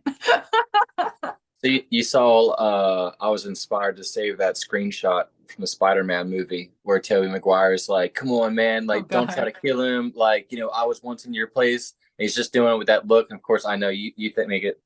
What is it? You said he's constipated, right? So, It but could I have been a still love. lot of faces. Yeah. So, I still love it, but I post that on Twitter now. Like I'll make a comment and then some random nobody will make like three comments in a row telling me how I'm a despicable person. Oh, this goes back to like the inter-party stuff. I told another libertarian in front, in public that, yeah, I signed up to volunteer for RFK Jr. Like I'm not, when we have a libertarian nominee, they've got my back wholeheartedly, but like I now get to network with all of these people who might be interested in the Libertarian Party and the Liberty Movement. We might be able to create single issue coalitions down the road, like the alternative, the things that I'm looking at, the long term ramifications of these kinds of friendships are much more important than like, I'm not saying I'm going to be door knocking for RFK, but like I'll go to a Democrat meeting and tell Democrats to vote for him, like. Mhm. If anything, like, you can just imagine the look on the face of people who support Biden, right? And I'm out there with my like tyranny response team t-shirt, and I'm like, yeah, like I'm not even a Democrat, but this guy's so cool. Like y'all should look into him. Like when when some of my friends, they talk about like we got to own the libs on Facebook, and I'm like, dude, like why don't you own the libs in like in their own like meetings, right? Go support RFK in a Democrat meeting and just watch the Democrat establishment get upset.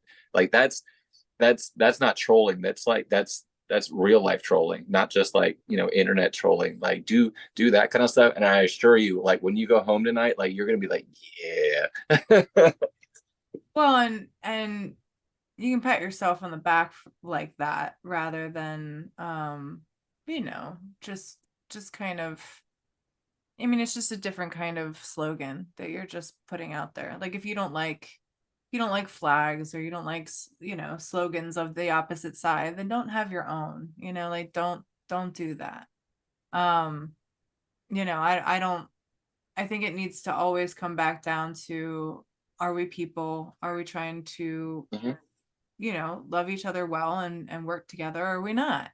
You know, Yeah. like, and I don't know, like I'm not a person who has much interest in getting really nasty. So if, I don't think I would last long, honestly, if it gets like that. Um I have the benefit of a demolition man as a boyfriend that would probably go a long way to try to protect me, but I would be a liability for him, honestly, I think. So for me, it's always been about like, look, let's just try to find some common ground here. And Yep. Well, you that's know, the people who we desperately need in politics, right? Regardless of you where you are on the issues, we just need people who are going to be rational and have like an adult conversation and treat each other with respect. You know, especially you can go to your county council meeting, you'll see the seven people standing, you know, sitting up there on the dais, and you can tell like there's Republicans and Democrats. There'll be, you know, it mixed. Well, it's hard in Maryland, but still, there'll be Democrats and Republicans, and like you'll watch people from the opposite party treat each other with respect, but then watch two people from the same party who personally hate each other will talk trash to each other like up on the dais, and you're like, okay, you can see who's the adult here and who's not, and it has nothing to do with party affiliation. And like, so that's, you know, when I talk about liberty movement, and I talk about that diagram with the left and the right, but as long as you're towards liberty, like that's my, those y'all my peeps. As long don't as you you're not trying feel to inflict harm on other people, like you're my dude.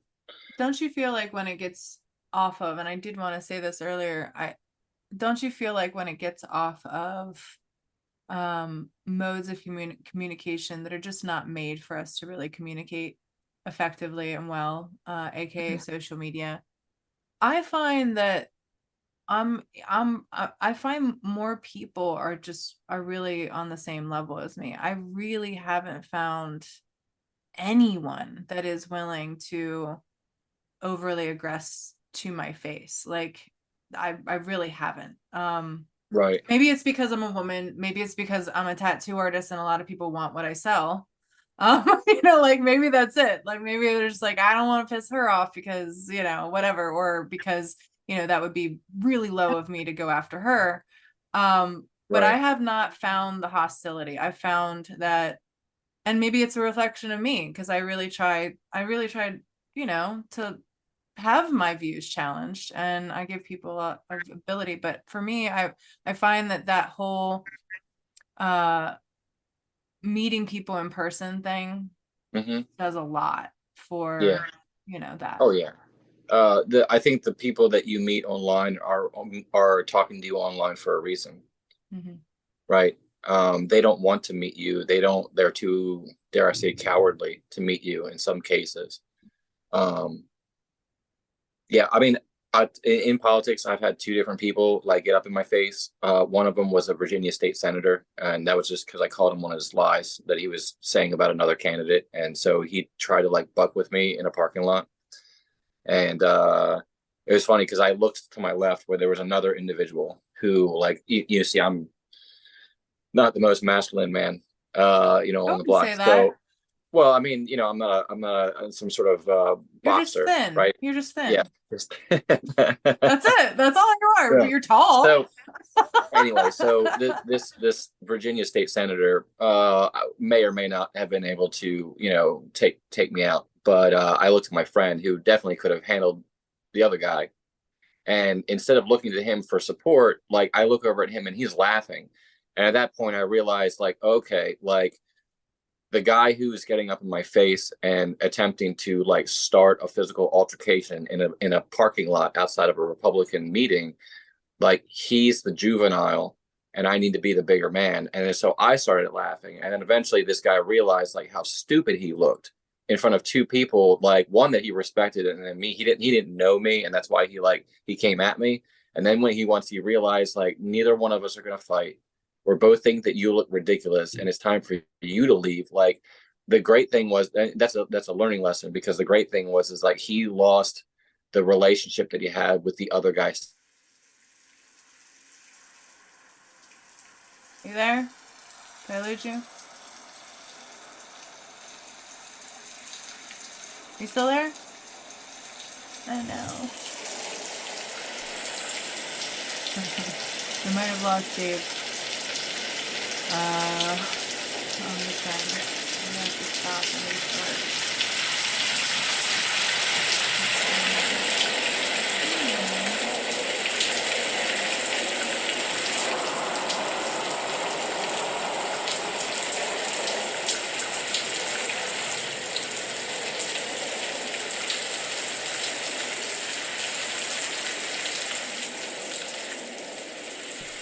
Forgive that short interruption, everyone. We had a storm that knocked out the Wi-Fi for a moment. So we hope you enjoyed the rain, but now back to our podcast. The previous one?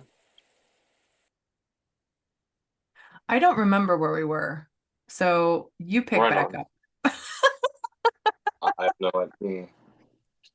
I did want to ask you if you have any like heroes or people that inspire you that you want to shout out that you think either don't get enough recognition or that you just love. Oh wow. I mean, like ones that your viewers might know, or like people that are. I mean, because No, honestly, you.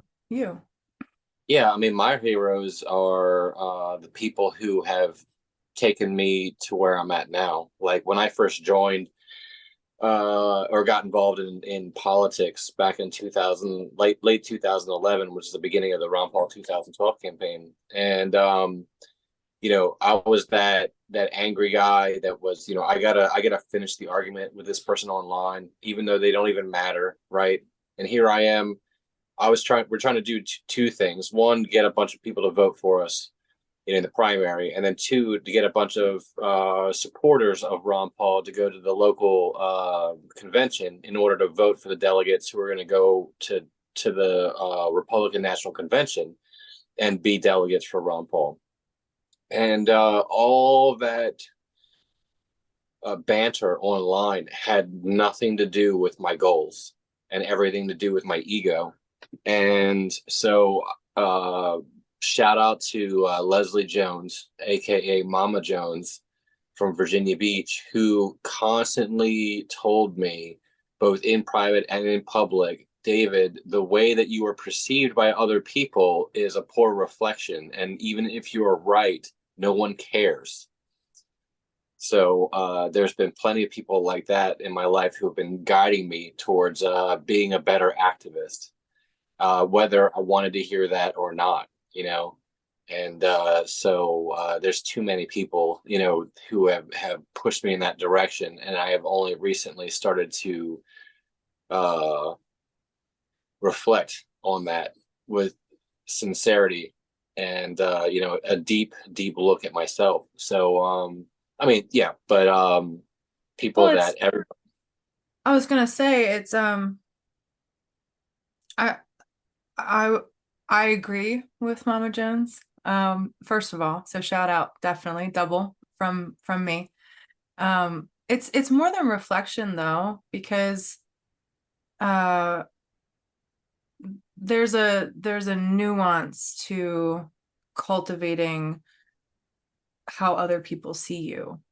Mhm. And unfortunately, there's a lot of tips and tricks and kind of smoke and mirrors kind of stuff like that that really helps push things forward. And not everybody who does it well does it for the right reasons. And I can see Yep. how that is something where you're like, screw it, I don't care, like I don't, I do it with this podcast, I'm just like, yeah, I don't really care what you have to do. But looking at it and saying, how can I actually catch flies? I care more than anything else is important. And then trying to be a better vessel for the thing that you're trying to get to. That's hard. That's hard to do. And it's also there's parts of it that you feel like there's trickery there, like that you're being dishonest if you're not going to, like, because you almost feel like you're playing ball, for a game that you didn't create.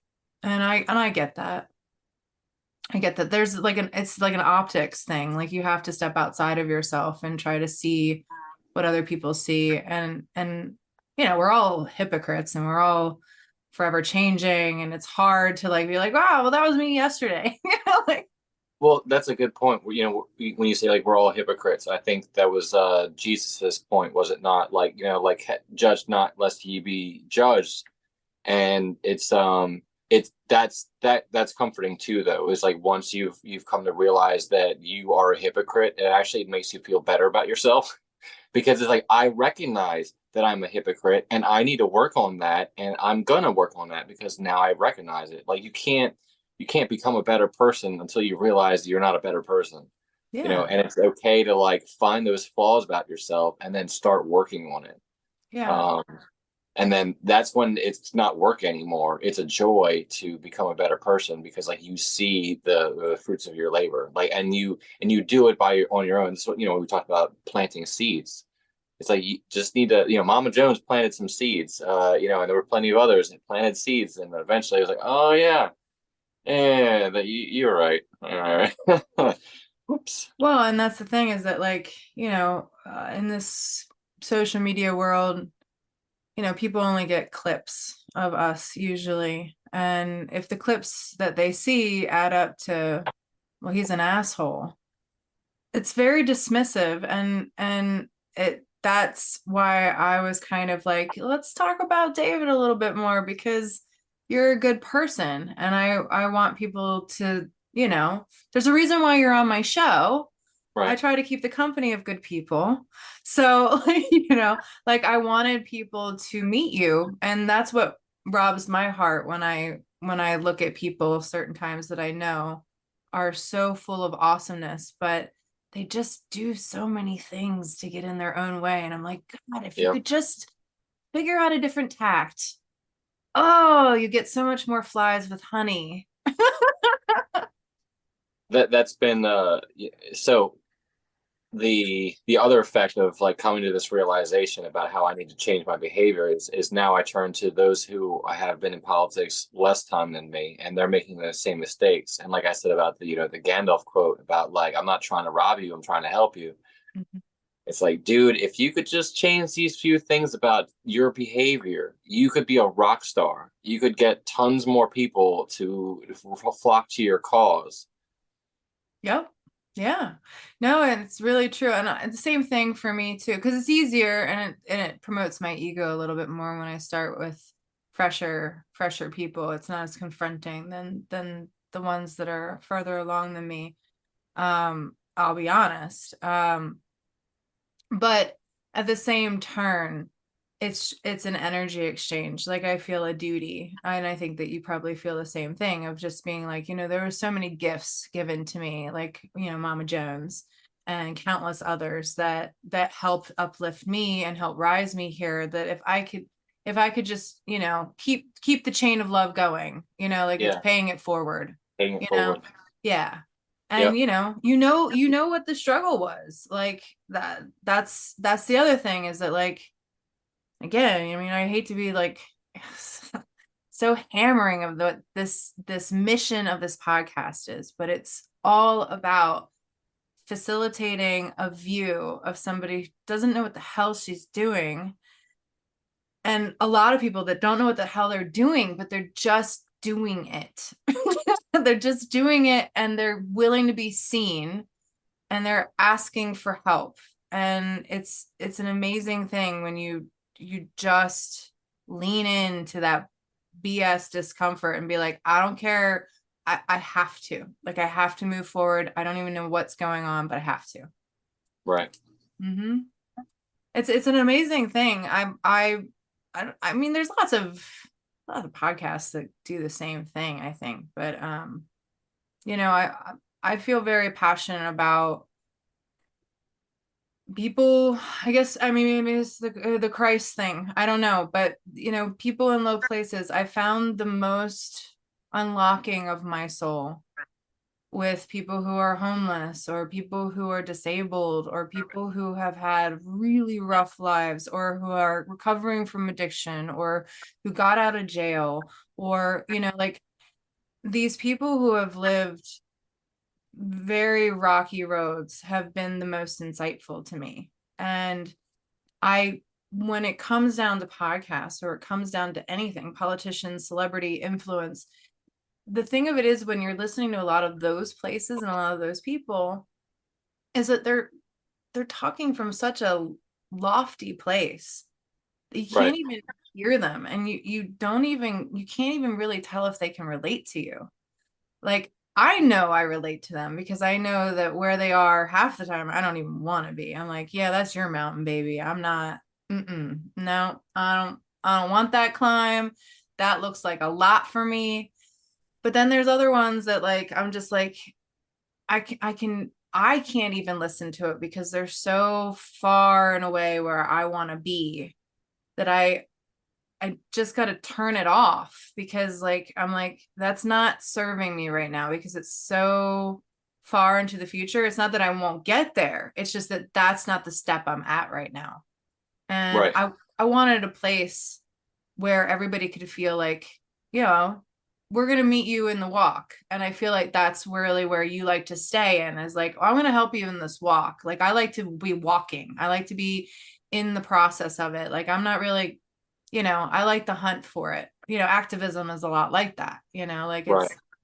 it's this want for something better, but you kind of get, you know, a little bit addicted to the process of it.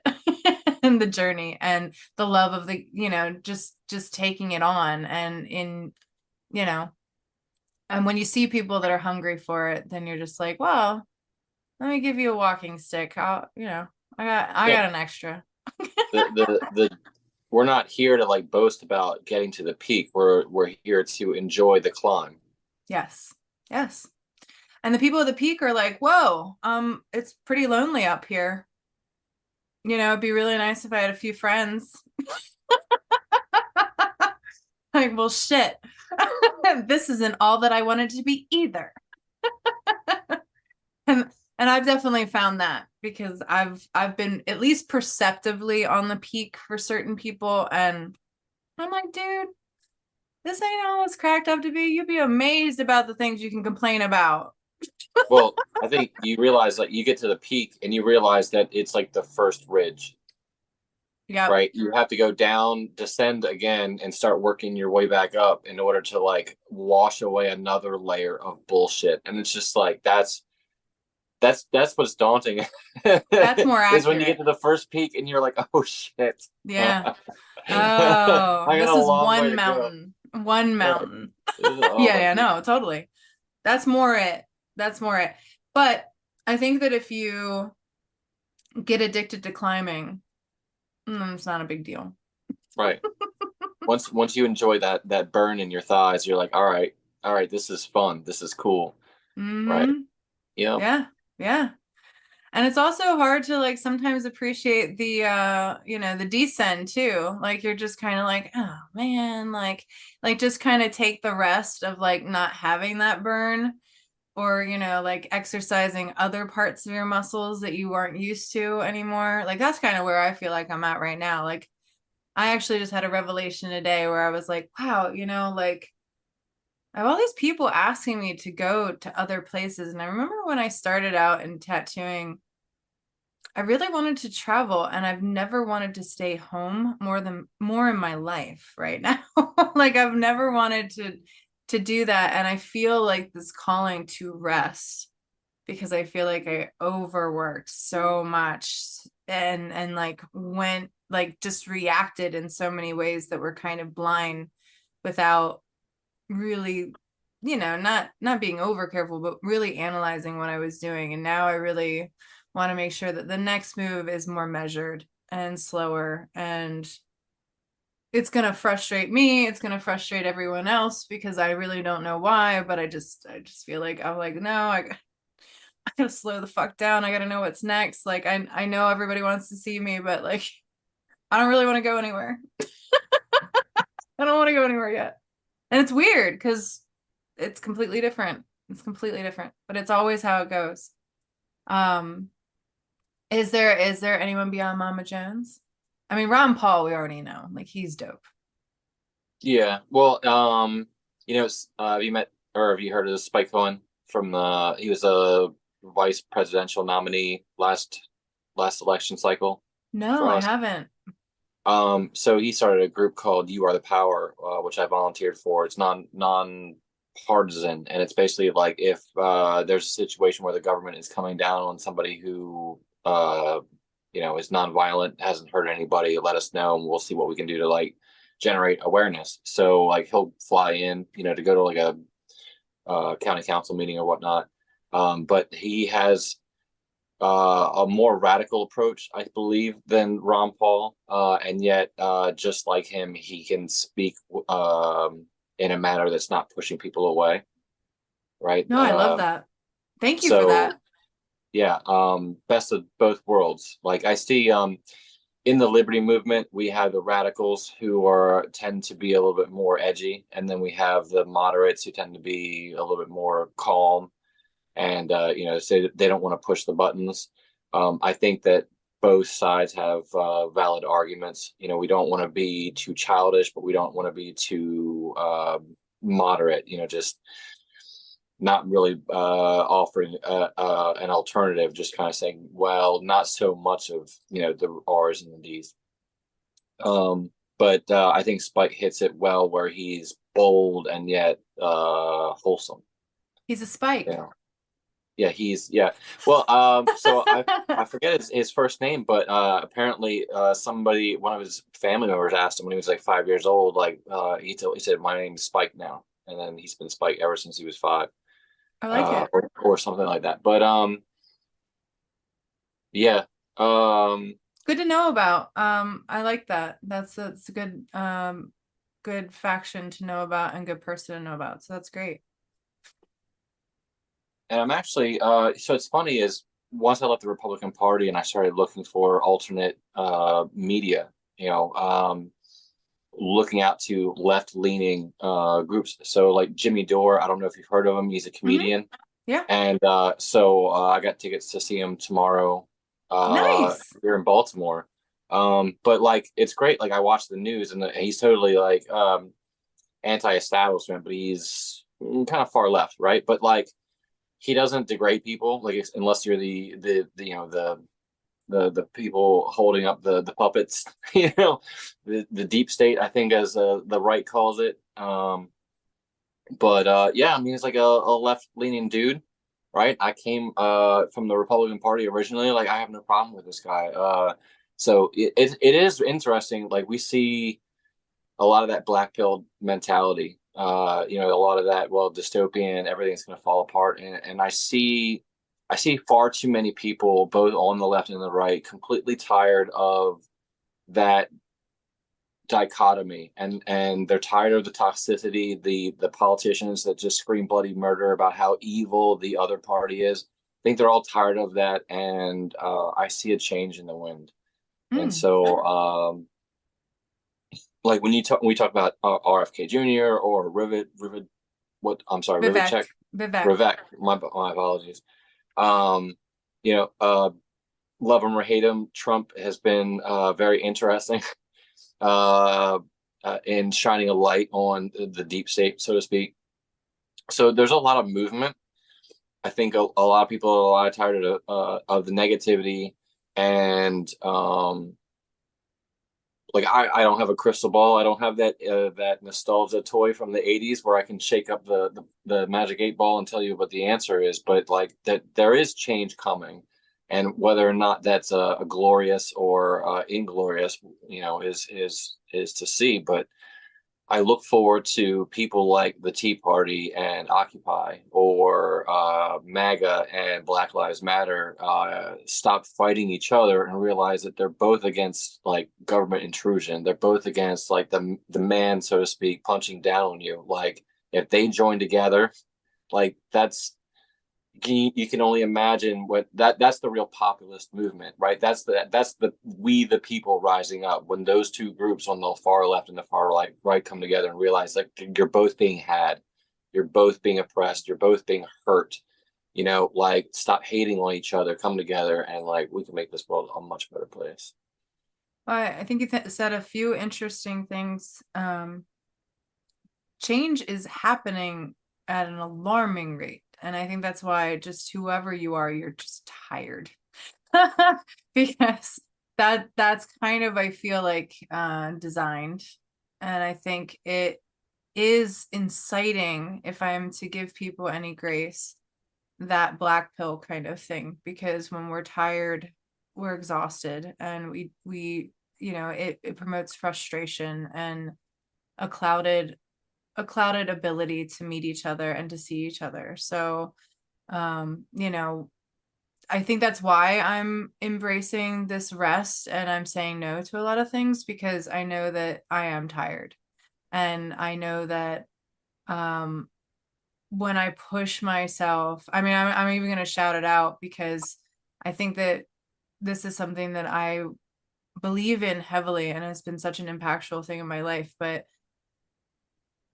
when you microdose psychedelic mushrooms, the one thing that I can tell you guys about mushrooms is that it puts you exactly where you are. Now, when you're microdosing, you're not tripping. You're not like in an altered state of being. It kind of forces you to be completely present. And one thing that I realized with it, like typically if you're tripping on mushrooms, you can't sleep. Like you might feel tired, but you can't sleep. But when you're microdosing, it makes you react to exactly what's going on. And the reason why it's so beautiful for like PTSD and anxiety and all these things, PTSD and anxiety are usually things that you're angry about the past and you're worried about the future. And so that's those two things that they say microdosing with psychedelic mushrooms really help with, because it causes you to be fully present. And the present is where happiness can actually exist. What I have found in my most recent microdosing experiences that I've tried is that I have to nap. Like it levels me. Like it has told me, bitch, you are trying to override every single thing right now. It's illogical, it's toxic. You need to lay the fuck down. Like, so I think that it's really important for people to like go inside, try to do some healing, like really try to heal. I've had to be very cognizant of my time on social media.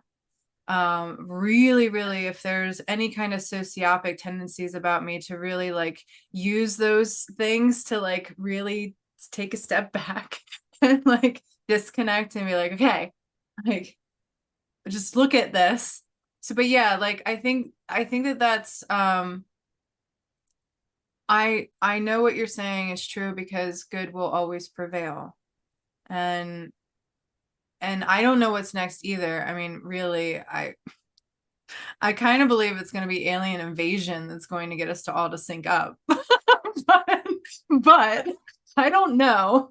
And who the hell knows? Like it could be something, not so dramatic or alien. But So I've heard reports that what's the Yellowstone? So it's a it's a super volcano, right? yes, natural And disaster, so definitely. when that goes, like I've heard that like we're gonna have to abandon like the 48 states, like the mushroom cloud and the subsequent natural disaster that will come after that will mean that like we'll have to go to another continent. And so like when people talk about climate change, and I laugh, and I'm like, there's so many things that could happen any minute now that will completely change everything compared to your like, oh well, the water might rise, and just, oh my goodness, I don't even want to go down that path. I hate the one thing that I hate the most is talking about climate change in politics, but and here we are. yeah. Well, because it's just it's we're also unfortunate. powerless, I'm really. sorry? We're also powerless, really. That's the other thing you find on psychedelics.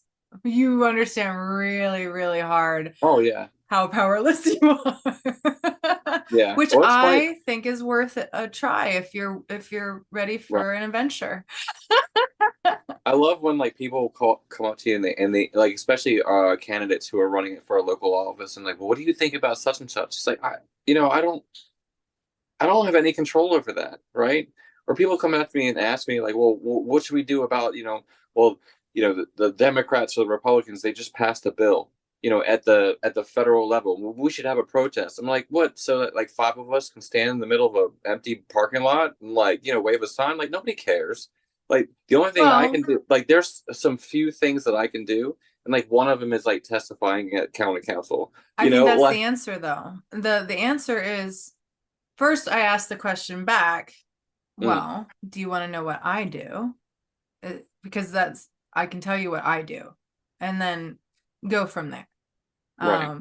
And that's with the climate change. I mean, my niece was promoting this because we were about to cook some things on the grill and make some meat. And as you well know, I've gone down like a vegetarian path and things like that. And she was kind of plugging the whole, like, is it right for us to eat animals thing? And then she was kind of parroting, I think, some talking points from school where like, oh, we have to protect the animals, and it's our obligation, and human beings are so awful. Like it was kind of getting in that kind of activism, like kind of thing. And I was like, Alan, what you have to understand is we're all earthlings.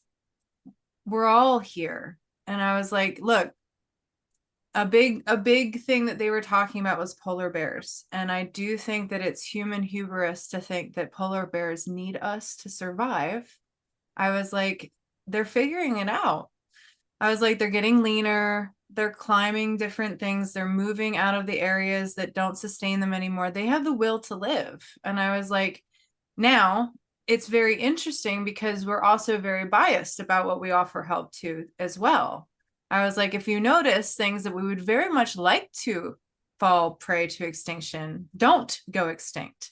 Like mosquitoes and cockroaches and rats and alligators and sharks. I'm like, they live forever. And I was like, and girl, don't disregard animals' abilities to sync up with each other, because they can actually very much so form teams, much like us and dogs. Or with sharks, for example, sharks and the remora fish. I'm like, we do not need to circumvent God's order. And I think the only being that I can really suss out as being like the most blessed being on the planet is the panda, because that freaking creature has given up completely. But it's sheer love from humans for the panda that has kept this thing alive. And I'm like, think about all the resources that go into pandas, for crying out loud. And it's just because they're cute and endearing. So my siblings got me into this, or no, you did, and I gave it to my siblings. Z Frank, the Z Frank is hilarious, and his thing on the what's the marsupials. Australian, the marsupials. But the one that's smooth brain, so it's so stupid that if you pulled the leaf off of the tree, it wouldn't know how to eat the leaf if it was on a plate. And like, why do we need to make sure that species doesn't go extinct? Like, what? Yeah, no, yeah. And so I told her, I was like, look, when it comes to animals and when it comes to eating them, this is my this is my truce. This is what I do. Mhm. I try to make deals with who I know is ethical farmers. Right. I just traded a finishing of a tattoo for half a cow from a small farm family who I know raises a cow ethically every single, year. Right. They're really great. They homeschool their 8 children. I'm like, I try to go to alternative routes that don't treat animals in what I see as an abhorrent way. And I Right. won't eat things purely for the like if I know an animal has been tortured to death, I will not eat it. So frog raw, no matter how tasty it is, will never be something that I eat. It's brutal, and I don't consider that worth the experience of food. I consider that of crossing a boundary. So I told her, I was like, ethically farm, be a part of nature, do what you can, don't be a craphead. I said, but in terms of like the United States in general, I hope you understand that as far as we as a country, we're probably one of the most conscientious people in terms of the environment there is.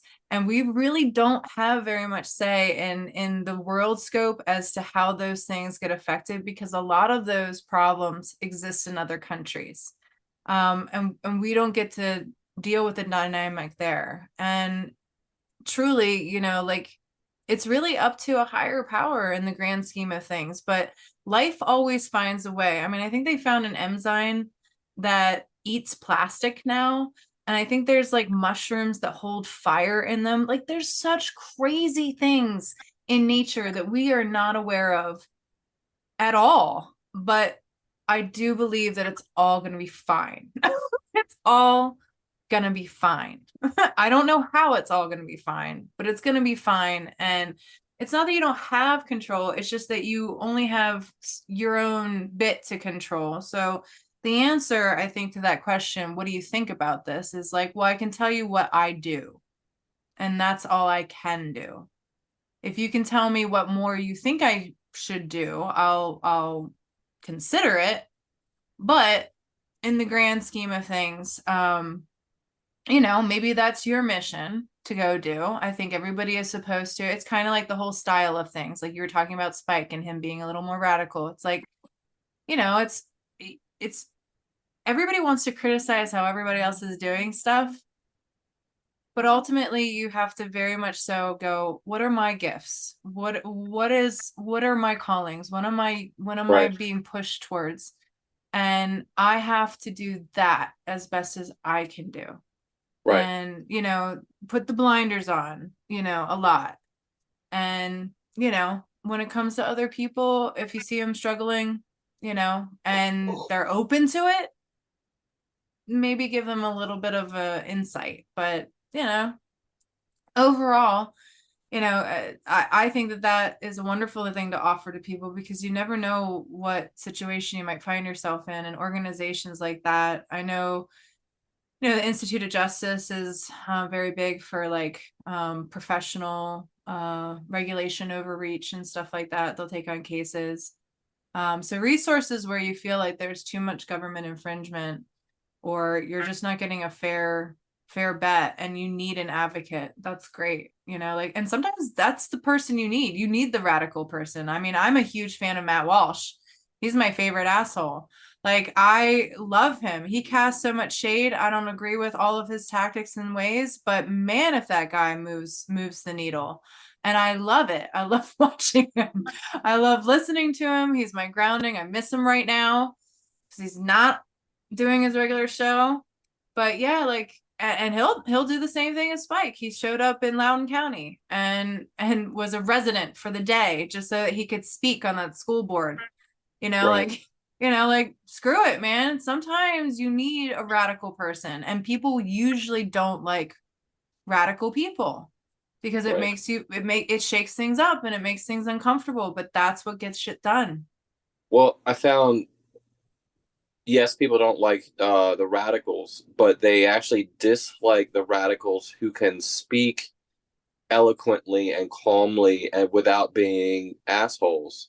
Mm-hmm. Because if somebody comes in and they're a radical, but they are, belligerent, they can easily be dismissed as the crazy guy on the street corner with a sign. But when you can articulate yourself in a manner where like the general public goes like, oh, like this dude has a point, and he's also like adult enough to just be respectful while he delivers this like epic ground and pound, of verbal thrashing. Yeah, So I think absolutely. that's what the radicals in the far left, the far right, the far libertarian, like all of us need to start recognizing is that like if we can change how we are viewed from being the angry, boy in mama's basement, trolling away on Facebook to somebody who is a viable option for those who are disgusted with, the status quo. That's when things actually start changing, not when you like win some argument with a stranger who probably also doesn't do anything in the political world.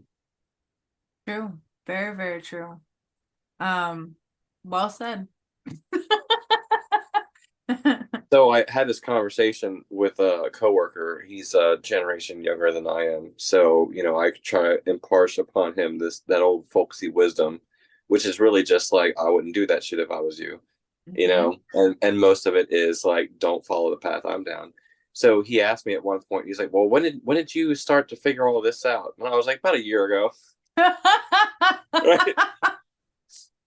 Like, and he's thinking, like, oh, I'm some wise old man. Like, nah, man. Like, I just started figuring this out recently. Like,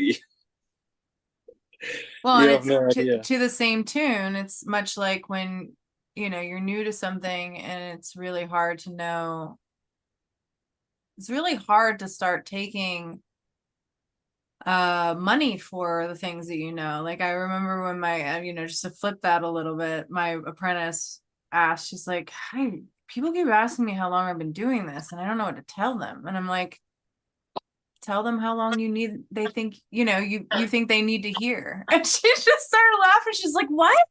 And I was like, well, I stick with the truth because I like to talk them through this illogical question because they're asking you because they think that time in the game means that there's quality there. I've met really, really, really, long-term artists that haven't freaking been like hasn't gotten any better for like decades. You work for the But sun, like I mean, like that's the thing. But like, right? you know, I like showing them the illogical, point of their thinking and the thinking that time matters like that. Right. The truth matters and why they're there is mattered. They want a tattoo. They like what they're seeing in your portfolio. You can give them an earnest account of what you can promise them. You can tell them the variables and then, tell them how long. I was like, I like honesty because I feel like everybody's, kind of measured that way. I said, but honestly, people are just looking for, like they're just looking for a reason to to get in with you really or to give themselves permission to do a lot of things or to believe.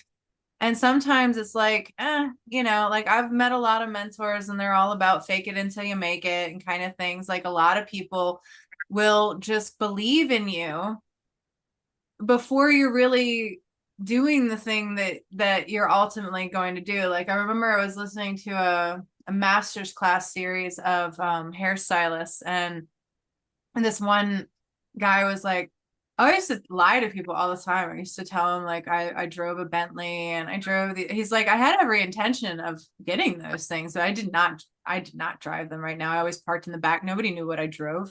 And or I like would walk to work and be like, oh yeah, it's in the shop right now. And just because people thought I was of that nature, they would pay me more and they would tip me. Like they would just like, oh, they need like, and because I had that air about me all the time and I just kind of walked in like a rock star, eventually I became the rock star. So, and then I got the Bentley and I got so I was like, it's a big thing with people. It's like whatever you feel ethical about, whatever the style is that you want to assume, but I think that there should always be there should always be a want at the very essence of it to give a very earnest service. Sometimes you have to trick people into trusting you. But I love that your answer was, oh, I just figured this out a year ago.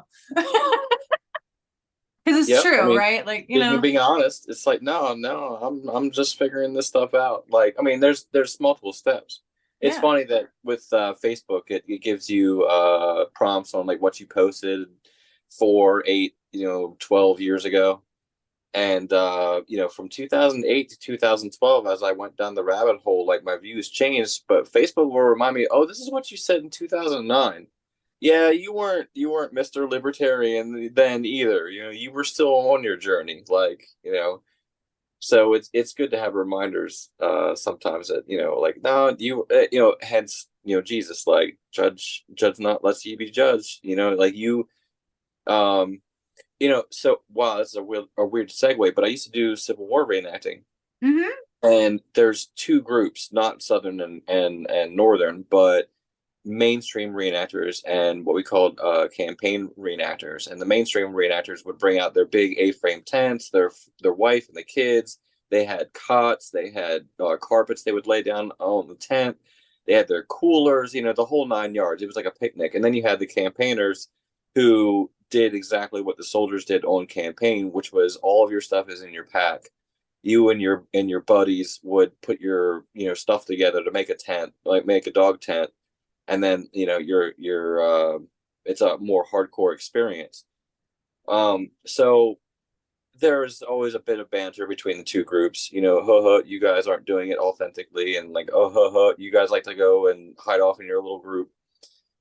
And the worst person that we could actually hang out with were other campaigners who had never experienced being. You're good. Sorry, go ahead. Sorry. Yeah. So you'd have, a lot of the campaigners had come from the mainstream side. Like you joined a regular group, from your neighborhood or your town or whatever, your area, and you go reenacting with them. And then you realize like, oh, I'm not really doing this as authentic as I could. I'm going to go over to this side. And then you had people who were brought in and they were immediately given like the correct uniforms and like what they were made of, how they were stitched. You're getting the right equipment, and then you're hanging out with the group that's going to be doing it more authentic. And then they would make fun of the mainstream reenactors. But the way they did it wasn't with love. It was like, ha, ha, ha, I'm better than you. And it's like, so we called them hardcore for Christmas. And it was like this idea that you got your hardcore gear and mentality like a kid gets a Christmas present. You didn't earn this by going down the path. And it's funny how people. Oh, I heard a joke was there's some white people that were born on third base and then they boast for getting a triple play, right? Like. Yeah. And there has to be street credit. You have to earn your way, into a spot by other people trusting you and, thinking that you're an adult. Well, in my experience, you always call those people hipsters. And they're just, Hipsters. Yeah. Hipsters, like, oh man, you think that's cool? Let me tell you about cool. It's like, it's like, dude, come on, man. Like, why do you always have to cast some shade on what I find? Like, because for me, I think the best part about life, and I know you feel this way too, is watching a light bulb go off in somebody's head about something magical that they just figured out. And I love kids for that reason. And I love seeing that, even if I'm not a part of it. It's such a cool moment when they get this realization of something that wasn't there before, and you see this sheer like joy and excitement. I love that part. So I don't get the ones who want to smash that. No, I really, really don't. I guess they're scared. Or maybe they're just grumpy. I don't know. That's a weird thing to me. But I love that light bulb, and I don't care how old you are. I love it when I see it. And it's the same face regardless of how old you are. Like Scrooge. Mm-hmm. We have this negative attitude towards Scrooge, but I saw a piece on the movie, and they're talking about how like you go through this movie, these ghosts are literally saving him, right? Like almost in a biblical sense, saving him from hell by like show. But they go through all of his life, and they're deconstructing his life and all of the bad things that happened to him that caused him to have the PTSD, the anger, and the scaredness that have shut him away from the rest of society. And they're bringing him back in because he has suffered, and that's why he is the person that he was that day. And it's the same as Good Will Hunting. Like, this isn't your fault, Will. Like, Yeah. this isn't your fault, Scrooge. You Yeah. you had all these bad experiences. You were sent off to boarding school. You had a bad breakup with this girl. Like, like you didn't have this, that, and the other thing, and that's why you're in the situation you're in. But now you can change. Yeah. Well, and it's the same as, but in a different way, the whole Gandalf thing when he sits him down and he's like, I just realized something, that you're just a kid. You're just a kid, Right. and you don't know what the hell you're talking about. Like, you ripped my fucking life apart, but you've never you've never gone anywhere. Like, you've never Right. done anything. Right. It's your move, sport, like like he just is like, pushes back with that tough love, Right. but in just the perfect way. Yeah, that's a great movie. I love Good Will Hunting. There's so many good movies, man. Like, and I love Man. story for that reason. That's why I want people to own their stories, because, like, dude, it's important. We all have a really cool story. A movie to shout out if you haven't seen it. Have you seen Freedom Writers? Freedom, what? Writers. It has, Writers. yeah. Like writer. Mhm. Okay, no, I have not. It's really, really good. Hilary Swank. It's a teacher movie, but Okay. it's really good. And I don't know if things progress so fast. I think it was like 2014. There's a moment in the film that I really don't think that she'd be able to win the kids the same way today as she Mm-hmm. did in the movie, but I think in 2014 that would have worked. Now I think we've reached levels of hopelessness within our youth and despondency that I don't think that she could have won them over the same way. But it's a really good film, and I do think that for listeners and for people out there who, like us, kind of have the bug of like, let me show you something that maybe if I can't get through to you, maybe this can get through to you. And that's why I love art, is because, and Right. everything, is that it's just this way to plant seeds in your mind and little truths that you can kind of separate your own personal experience from it and learn something really cool to keep and hold as a perspective. It's a good movie. I recommend it highly. I think I had to actually pay to watch it on Prime, but it's worth paying for. Do you have any closing things to say? And if you want to be contacted at all, how would you like to be contacted? Well, geez, closing remarks. So, yeah, like I said, I'm a liberty movement activist. So, I would love for anybody who's interested to join the Libertarian Party, whether it's here in Maryland or elsewhere. And if you do, I would highly suggest starting at the county level, like just meeting other people and having a good chat. But for me, being the bigger movement is if you find yourself on the far left or the far right, or the far libertarian, three different quadrants, if you will. There's no radical moderates, right? So nobody in the middle that's just like, I'm so radical about my middleism. Well, maybe you.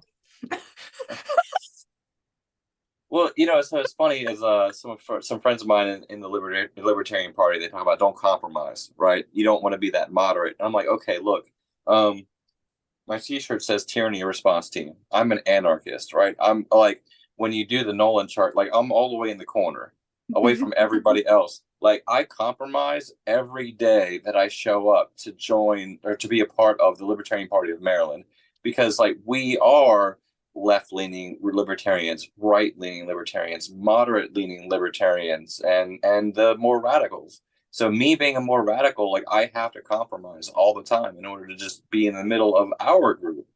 Like, it's you're always going to be making sacrifices. But if anyway, these three groups of people, if we can start opening up dialogue like the way that we've been talking today, and stop hating on each other because, you're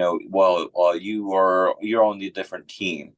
The only people that I despise are usually the ones who are elected to office, or I'll put it this way. There's those who drank the Kool-Aid and those who spiked the Kool-Aid. And if you drank the Kool-Aid, you're a victim just like me, right? Government violence, right? The government using violence to push them down on you when you haven't hurt anyone. We can argue until the cows come home about, which laws should be repealed and which ones should be changed a little bit, with all the semantics. But in the end, like, we're against government violence. And if you're against government violence, like, let's work together on that. And we can't let the man, so to speak, separate us and have us hating on each other when none of us are actually responsible for what's going on. So yeah, if you want to join the LP, the Libertarian Party, that's cool. If not, like, that's cool. And if you want to work together on a single issue coalition, hit us up, or get involved in the liberty movement, so to speak, in your own way. I don't have any personal, things. I mean, you can hit me up at Twitter, David, DAHVEED 82, because that's the year I was born, and David was already taken. But other than that, just find the liberty movement in your own way. Fantastic. I love that. And I feel assured that we will be friends for many years to come because of how you are. So thank you so much for your time today. I really appreciate it. I think this is a great podcast. Thanks for having me. Definitely. All right, listeners. Not so sure if you feel white-pilled or not, but I thought I'd give some contextual definition, and this was shared with me by David himself after the podcast. To be white-pilled: 1, being aware of a difficult situation or position and having a fighting, can-do attitude and not giving up, plus accomplishing said things within the difficult situation.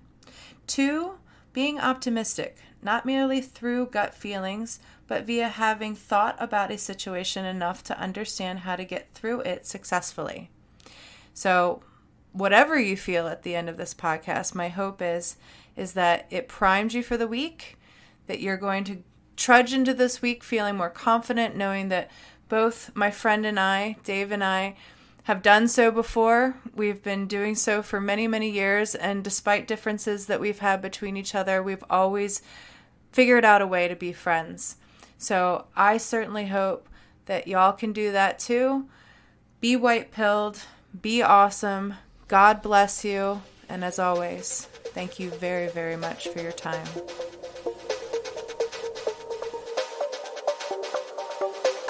Thanks for listening. You can find the Apprenticeship Diaries on Twitter, Facebook, and Instagram. Our IG is _apprenticeship_diaries.